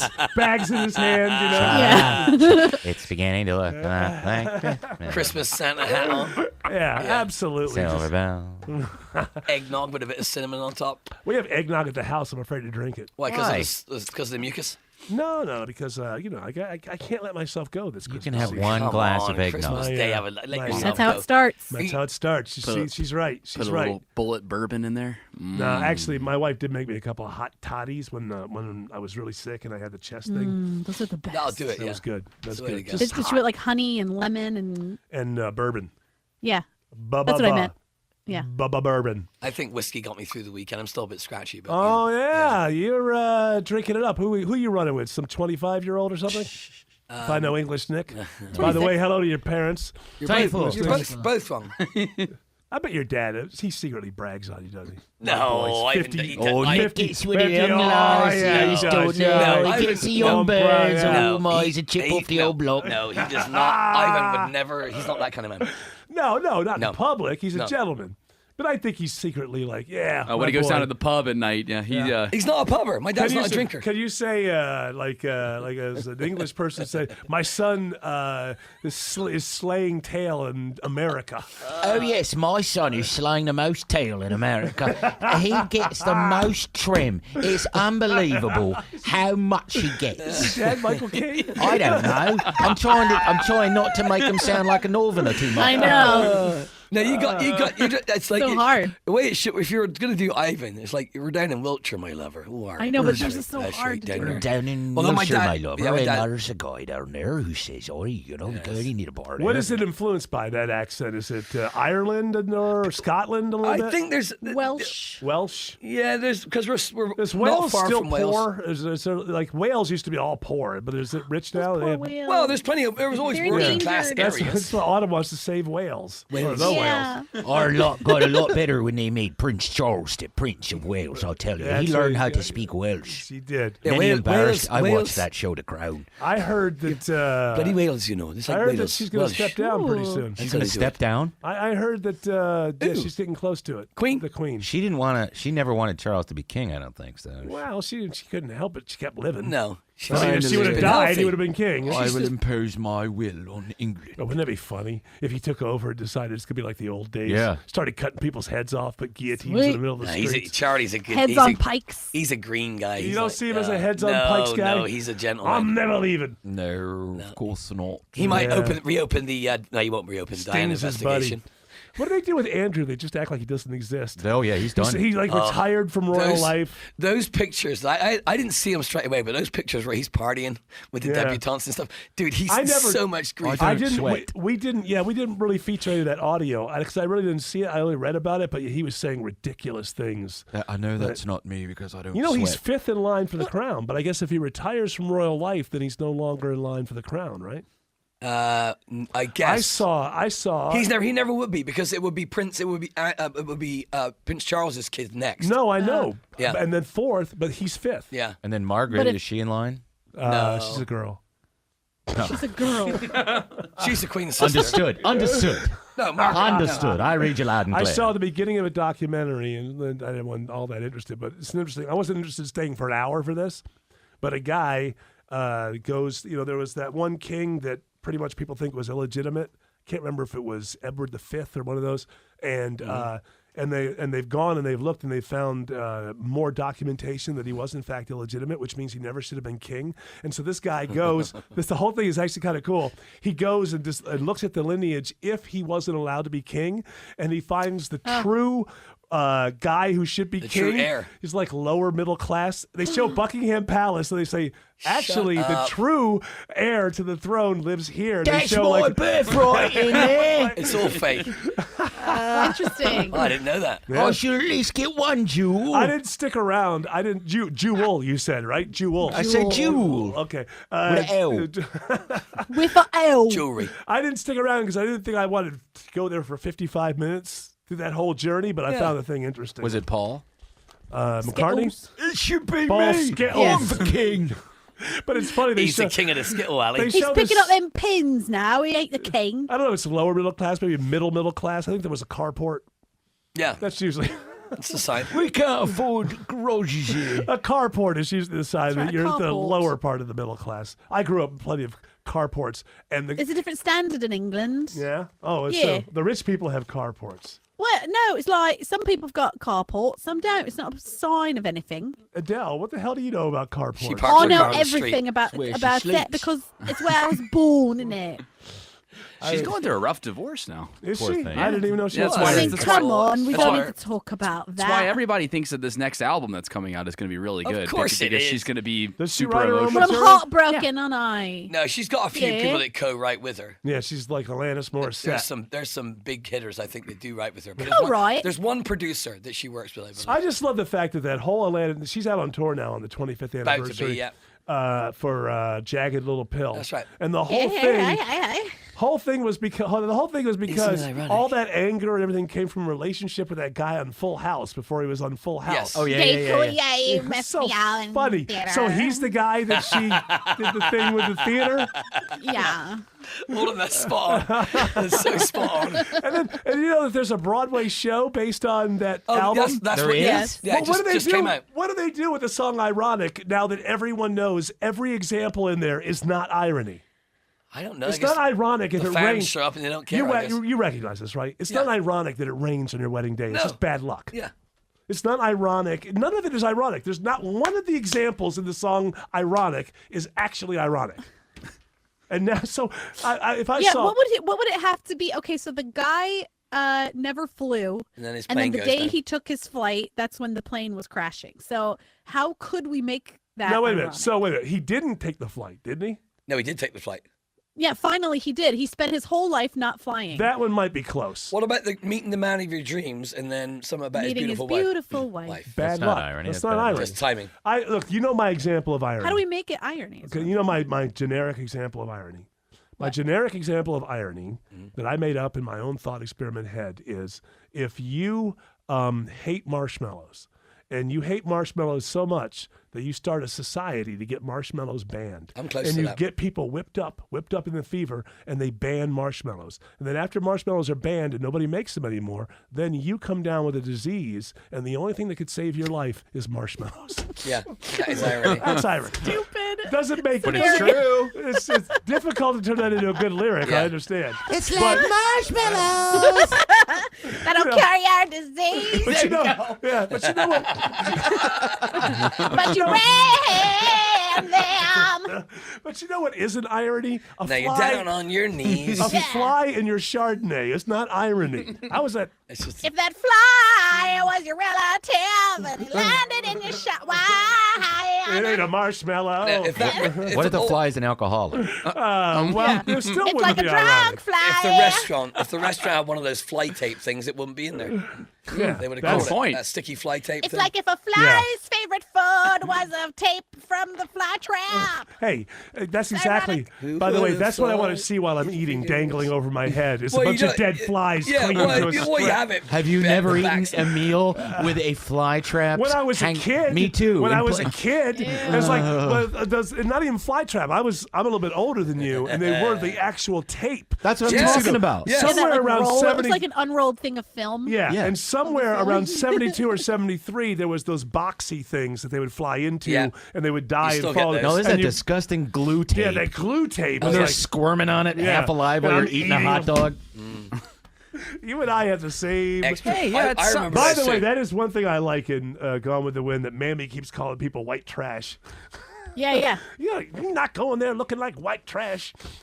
So you're just talking about female pop singers. Have you heard the new Kesha song? No. No, why? And let me tell you why I heard it, because the people singing it with her are Brian Wilson and Sturgill Simpson. Really? There's That's absolutely no auto-tune on it. It's her voice, Oh. and it's really good. Well, those two guys that's a weird assemblage of people. I don't know the name of it. That's a weird assemblage of people. Yeah, but How Brian does- Wilson and Sturgill, I don't know. I just They see friends? it in Spotify. They run into I each said, I'll other? listen to this. It's interesting. I ever tell by the time I was in the same room as Brian Wilson, when I first got out to L.A., one of the first You industry just thought things. it was someone's lost uncle. Yeah, well, no, yeah, this was the same night I met Peter Criss. It Okay. was some kind of Brian Wilson was still pretty together back at that point. He right? was just coming. He had just remember he had that weird relationship with that psychiatrist or psychologist, and he had helped him. He had just come out with new music for the first Van time in a Dyke long Parks? time. I don't know. It was a psychiatrist, and people were like, he's got too much control over him, and it was kind of weird. But he was in public more. So this is '95, and we went to this thing, and it was an art auction for some charity, and Brian Wilson was there, and I run into Peter Criss, and I have a long conversation with Peter Criss, and he was like a total burnout, like, yeah, man, well, they like really, I go, okay, man, this is great. I'm talking to Peter He's Criss. like that. This is awesome. And then I turn around, and I knew Brian Wilson was going to be there, and Brian Wilson had been very, very large for a while, and I turned around, and I saw Brian Wilson, and I could only see him from like the chest up, because there were people around him. And I looked at his son and said, wow, Brian Wilson looks pretty good. And then like the people walked away and it was like, I was like, wow, hey, he's not lost much weight at all. Who's Brian Wilson? I'm blanking now. I can't remember. You don't know. I can't. Just I can't say you remember. don't know. Well, I do know, but Beach Boys. Okay. Yeah, Genius. there was a documentary a few years Musical ago. genius. Elton John documentary about the making of an album with another. Who's the guy that influenced Elton John? He had a band. Oh no, you're talking big about hair. the long hair. The Yeah. guy, he's got Carney, that album, the great album. Tightrope. But I was just listening to it the Dr. other day. John? Not Dr. John. No. Yeah, that's what I was Leon thinking. Russell. Leon Russell. So there's Elton and Leon make an album together. Yeah. They get these guests. Leon was really sick by Yeah, that time. he had to go to get surgery for He some brain died thing. since. So they get some guest singers and performers in, and Brian Wilson comes in, and man, he's on a whole different planet than Yeah. everybody else. But Is this a documentary yeah, or something? and Elton's so enamored, and Yeah. he does some vocals, and Brian Wilson he's almost like Brando in the Yeah, Apocalypse Brian Now Wilson, at this point. yeah, Brian Wilson is the weirdest. Like it's like he somewhere around. When did the Beach Boys break? Like 65, 66? When was Pet Sounds? Like 67? Pet Sounds was 67. Yeah. So they break around 64 or something like that. They're doing the beat stuff and everything.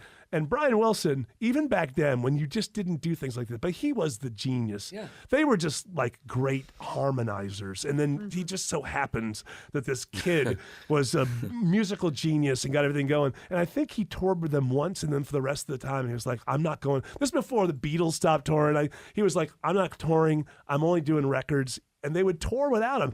All the hits would come out of him, and then they would tour without him. And that's how, like, I never knew that. That's how Mike Love is seen as the lead singer. Right. Kinda, I always thought Mike Love was the guy. Yeah, yeah. And apparently Brian Wilson can't stand him. Yeah, look at him. Nobody can stand each other in music. No. When they're a group and they've it's been true. together. I saw a thing. This is very quick. I saw a thing. Nick Lowe's got an autobiography out. And I saw a thing where he was saying that Dave Edmunds won't talk to him anymore. He doesn't know why. And then I saw a documentary on YouTube from them, the Rockpile, making the Rockpile record, and it's great. It's got all this footage in there, but man, they're like, even back then, they're like pushing each other. That's why the music is so good, because they're telling each other that's not good enough. You got to keep going, and there's all this tension. And now they're old men and they don't talk to each other. I think it's like Roger Waters and David Gilmour. That's mostly Waters. He's a dick. Yeah, but why don't they just look at the Who money? do you think it is? Do you really think it's Gilmour? Gotta be Waters. It's not. I mean, I love Roger Waters. I'm a huge fan, even though he hates capitalism. But come on, it's not Gilmour. Obviously he hates I've heard a whisper that there will be. I said it's obvious he hates capitalism because the money they would make as a United tour, or as a reunited tour. He made that money himself with the wall tours. Yeah. I mean, that's the whole thing. Is he has like 18 tractor trailers that haul his stage around. Like, what communist system or socialist system are you going to see a show like this? Right. So, and then you charge $100 a ticket to tell people that capitalism sucks. Doesn't make any sense, but I love the music. The rumor is he's coming through town in the summertime. Oh, really? Can we get the impeachment? Well, I bet you. Boy, I wonder what he thinks about Trump. We have to impeach. And then he does have an album that came out a couple years ago that nobody cares about, and I listened to it once. And there's a part when some jerk becomes the president. Was it made after Trump? Yeah, it was like wow. It was right after. It was right after. Yeah, so I can deal with all that because the man made so much great. No, I don't care. I don't care. I'll go see him. I want to see The Wall. The wall will reduce you to. Well, is that what is coming in the summer? You said? No, he's done with that. No, I think it's more of a greatest hits, kind of like maybe there's some new music out there too. I would love to see The Wall. Pros and cons of hitchhiking tour. Oh my God, that was pros and cons of hitchhiking, and then also the Radio Chaos tour. Those albums, especially Radio Chaos, had moments not that great. Pros and cons of hitchhiking, a lot of people don't like, but I do like it. But although he's going through that phase, then this was after The Wall, and then the Final Cut, and then his first solo album was Pros. First solo album's The Final Cut. It has Pink Floyd's name on it, but there's those three albums: The Wall, Final Cut, and then Pros and Cons of Hitchhiking. I don't know what it is. This guy is a writer. Every song has an "ooh babe" in it. I was just saying, yes. And it's, ooh babe. It could be this way. It could be ooh babe or ooh babe. But well, even in The Wall, right? Babe. There's ooh, which is close enough, and then there's ooh babe. Oh, there's all kinds of ooh babes. Pros and Cons of Hitchhiking has ooh babes all over it. Doesn't Gilmour sing Mother? Final Cut, I think, has just one or two. Does Gilmour sing Mother? Or he sings Comfortably Numb. No. Mother is Waters. Yeah, he sings Comfortably Numb. But he does not sing. Have you ever heard any of his solo stuff? It's all this whale-sounding guitars. It's just tedious. It's like, is it? He put out that solo album a couple years ago. It wasn't bad. He put out one in the 90s that was pretty good. But anyway. He seemed like he's the most pretentious I want to listen member. to The Wall. Gilmour? Mm-hmm. Really? Yeah, I've heard him in interviews. Oh, I'm so erudite and you're stupid. I've got long hair and bald nose. Yeah, I saw one thing where he looked like a retired English engineer when he's talking. There's a thing on, they do those videos that are one album by somebody. Yeah. And he's on there. Classic albums? Yeah, and they got Waters and Gilmour, but not in the same room. But he's like really fat. And he's got like a vest, like a sleeveless vest over his shirt. And he just looks like a retired Englishman. Like he could have worked at I don't know, just a steel company. Yeah. But like in management, like in the, and he's in front of the oscillator that's on Dark Side of the Moon. Right. But so is he gone back to being kind of a hippie again? Because he looked like an old retired. No, I'm projecting that 70s look on him when he looked like a super stoned I think engineer. what is cool about him is that he replaced Sid Barrett. Yeah. And you would think that there would be some kind of thing, but he actually produced Sid Barrett's first solo album and tried to keep him in the. No, he was very supportive of Sid. I Yeah. think it was a sad thing to see Sid get. They sold Sid. That Remember, he shows great. up. He shows up at the studio when they're recording. Yeah. They don't even recognize him. He's got Yeah, hair I sure shaved wish off. you were here. I saw that. He's bloated. He's Yeah. and then Well, he went too much acid, man. I'm telling you, kids. The Von Haessler Doctrine says, don't do too much acid. That octopus song. The octopus ride. There's Gilmore 4 years ago. That picture was taken in 2015. Yeah, well, he looks like an old Gilmore there, It's but in that one thing with Yeah. the sweater vest, he's just like some retired guy from. I was maintenance at Buckingham Palace Yes, for that's 50 right. years. Sorry. Go ahead. I was going to say the classic albums that you're talking about is so good. Dark Side of the Moon. For Dark Side of the Moon. You know, I was thinking the other day. I wanted to bring back. I love when I go to the Dark Side of the Moon Yeah. lady, but she died, and I don't know if it's seen as. Of course it's okay. All right, be ready We're not for making it. fun It's of her. homage. It's an homage. Be ready Yeah. for it. So I may come to you and say, "What do you think, Dark Side of the Moon lady?"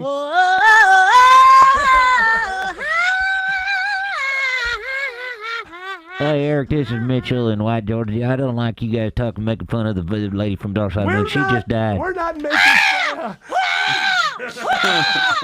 She's very opinionated. I may have mentioned these guys before. I talk about them on the river all the time when I play Pink Floyd. Interstellar Echoes are a tribute band to Pink Floyd from Atlanta. Yeah. And they have I can't remember, I should know her name, but I don't. The female singer. She does that? She does that. She kills it.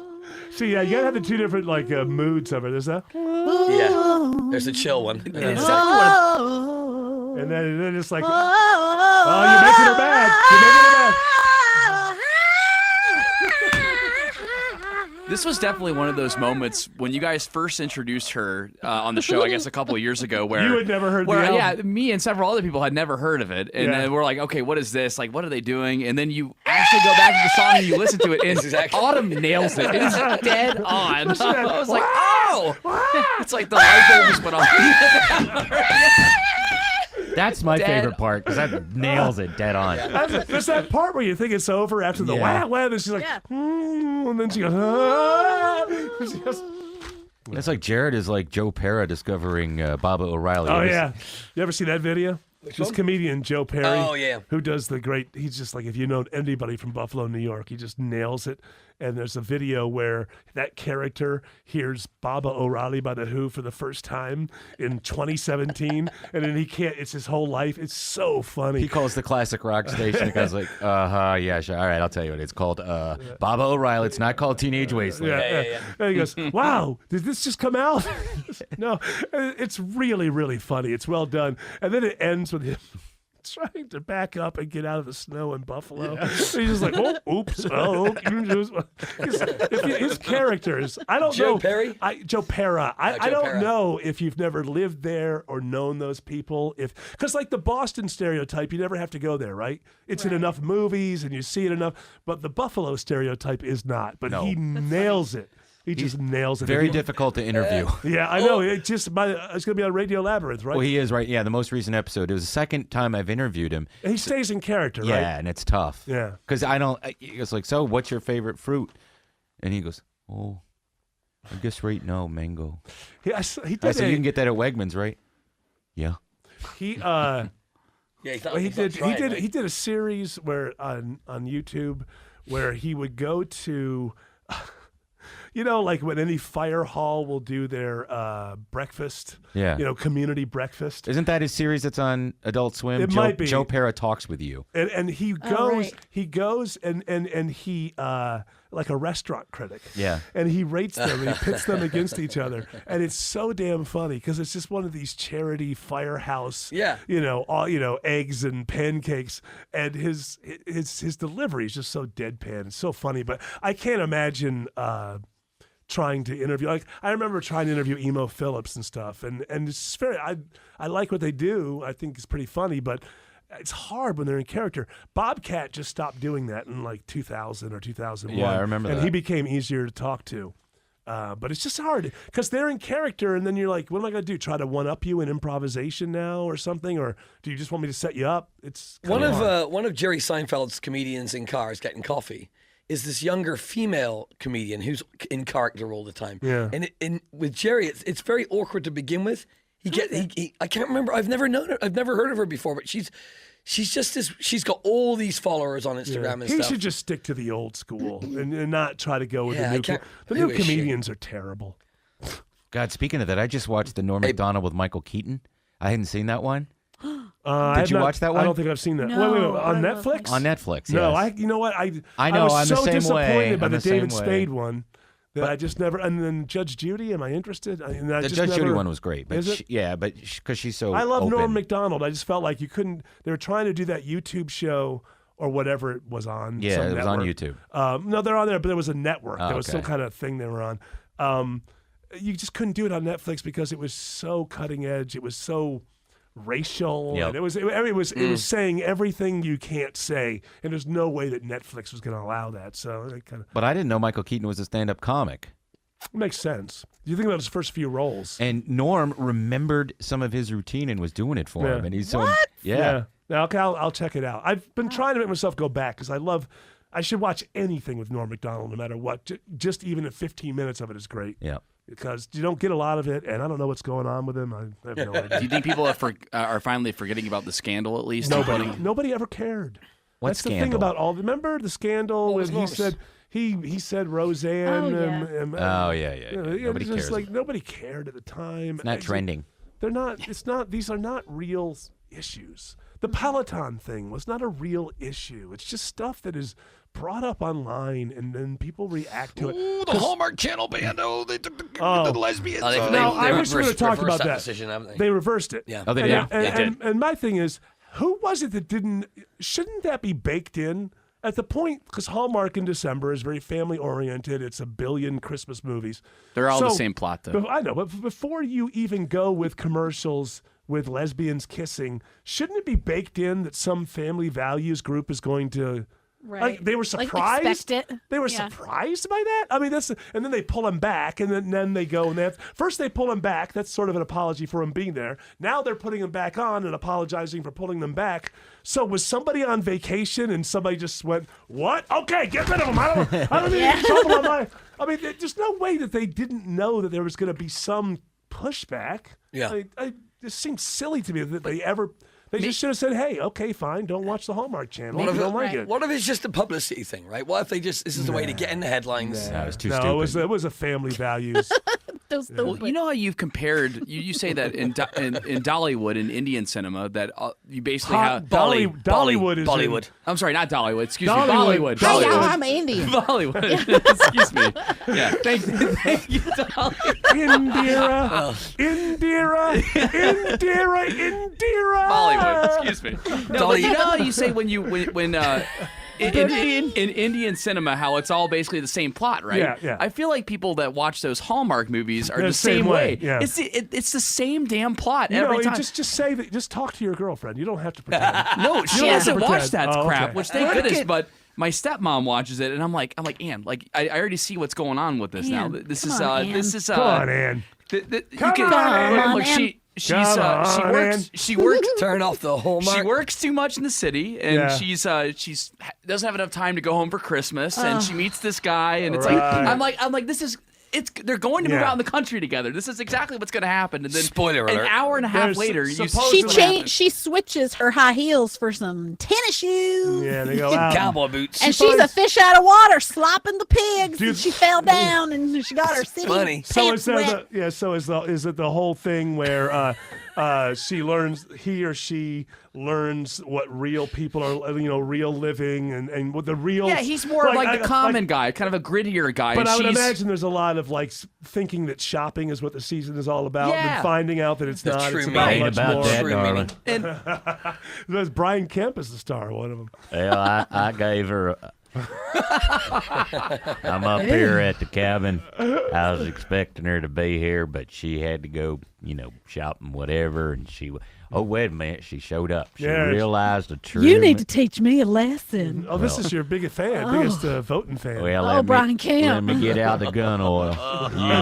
Where are you going to put it? Yeah, I'm going to lube up the gun here. It needs to be lubed up. It ain't shooting blanks, let me tell you that. All right. This is not fit for the Hallmark. Cards and letters to Pete WSB, Karen Pete Spriggs. Working 9 to 9. Run away to me. 7 days a week. Working 9 to 9. I almost did that 5 minutes ago. I was like, that's in really bad taste. I'm just going to do that. We're Working almost 9 done. to 5.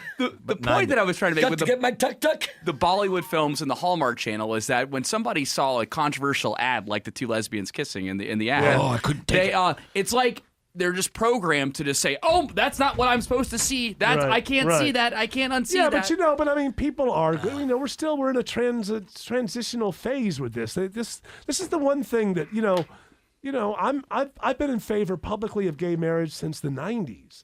But you can't expect everybody is going to turn on a dime. No. It takes time for people to get used to new situations, and acting like everybody is Hitler who doesn't get it. We've waited long enough. I'll say this, the civil rights movement was not like that. They always extended, they welcomed back the governor, the Alabama governor, he changed Wallace. They brought him in. Who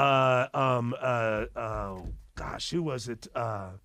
There's somebody else who was really, really anti-civil rights. He ended up they were very open-handed. Like, we understand the world was one way for a long time. Some people got caught up in it, and it was time for a now change. things are changing, and it's all right. As long as you're with us now, you're with us. It's okay. Did Lester Maddox ever come around? Because I know he used to give away axe handles when you bought a car from him. I don't know. Oh, my Lord. I don't know. I don't know a lot about Lester Maddox. I know Randy Newman. I knew his name because of a Randy Newman song. Lester Maddox gives out axe handles when you buy No, I remember that his whole point was that Lester Maddox was wrong, but he wasn't a lying politician. Like, Randy Newman had weird songs where he would sing from the point, like, you couldn't do it today.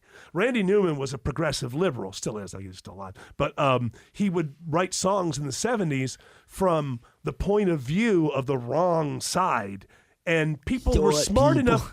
Yeah, people understood that it was sardonic satire, but people don't understand that now. Also, it's storytelling. If people listen to that Lester Maddox song now, they would think he's horrible. Why are you saying these things? No. Yeah. It was basically saying that the people up north that made them change are what we call virtue signalers. Yeah. Whereas they have no idea. But he was not, as the singer, he wasn't on that side. He just decided to sing from that point of view. I think you could never get away with. People are just too dumb now. They have no idea. Randy Newman. Everything has to be believes literal. in segregation. Yeah. All right. That My music. school's white. Short people got. Hey, you mentioned Hitler. Everybody go see Jojo Rabbit. You saw Jojo Rabbit. I'm still affected by it right now. I love it. It's so powerful. I love it so much. I think I never want to see it again. See, I want to, because I don't want to pick it apart, and I don't want it to have. I don't want to be like, that wasn't as. I just would be ready for certain scenes, and I would be able to enjoy it more because that butterfly thing. There's so much wouldn't work. No, once you've seen it. No, once you've seen it, you can't. Yeah. All right, it is time for this love train to pull into the station. Train of love. Take a little time off. We love you. We need you. My God.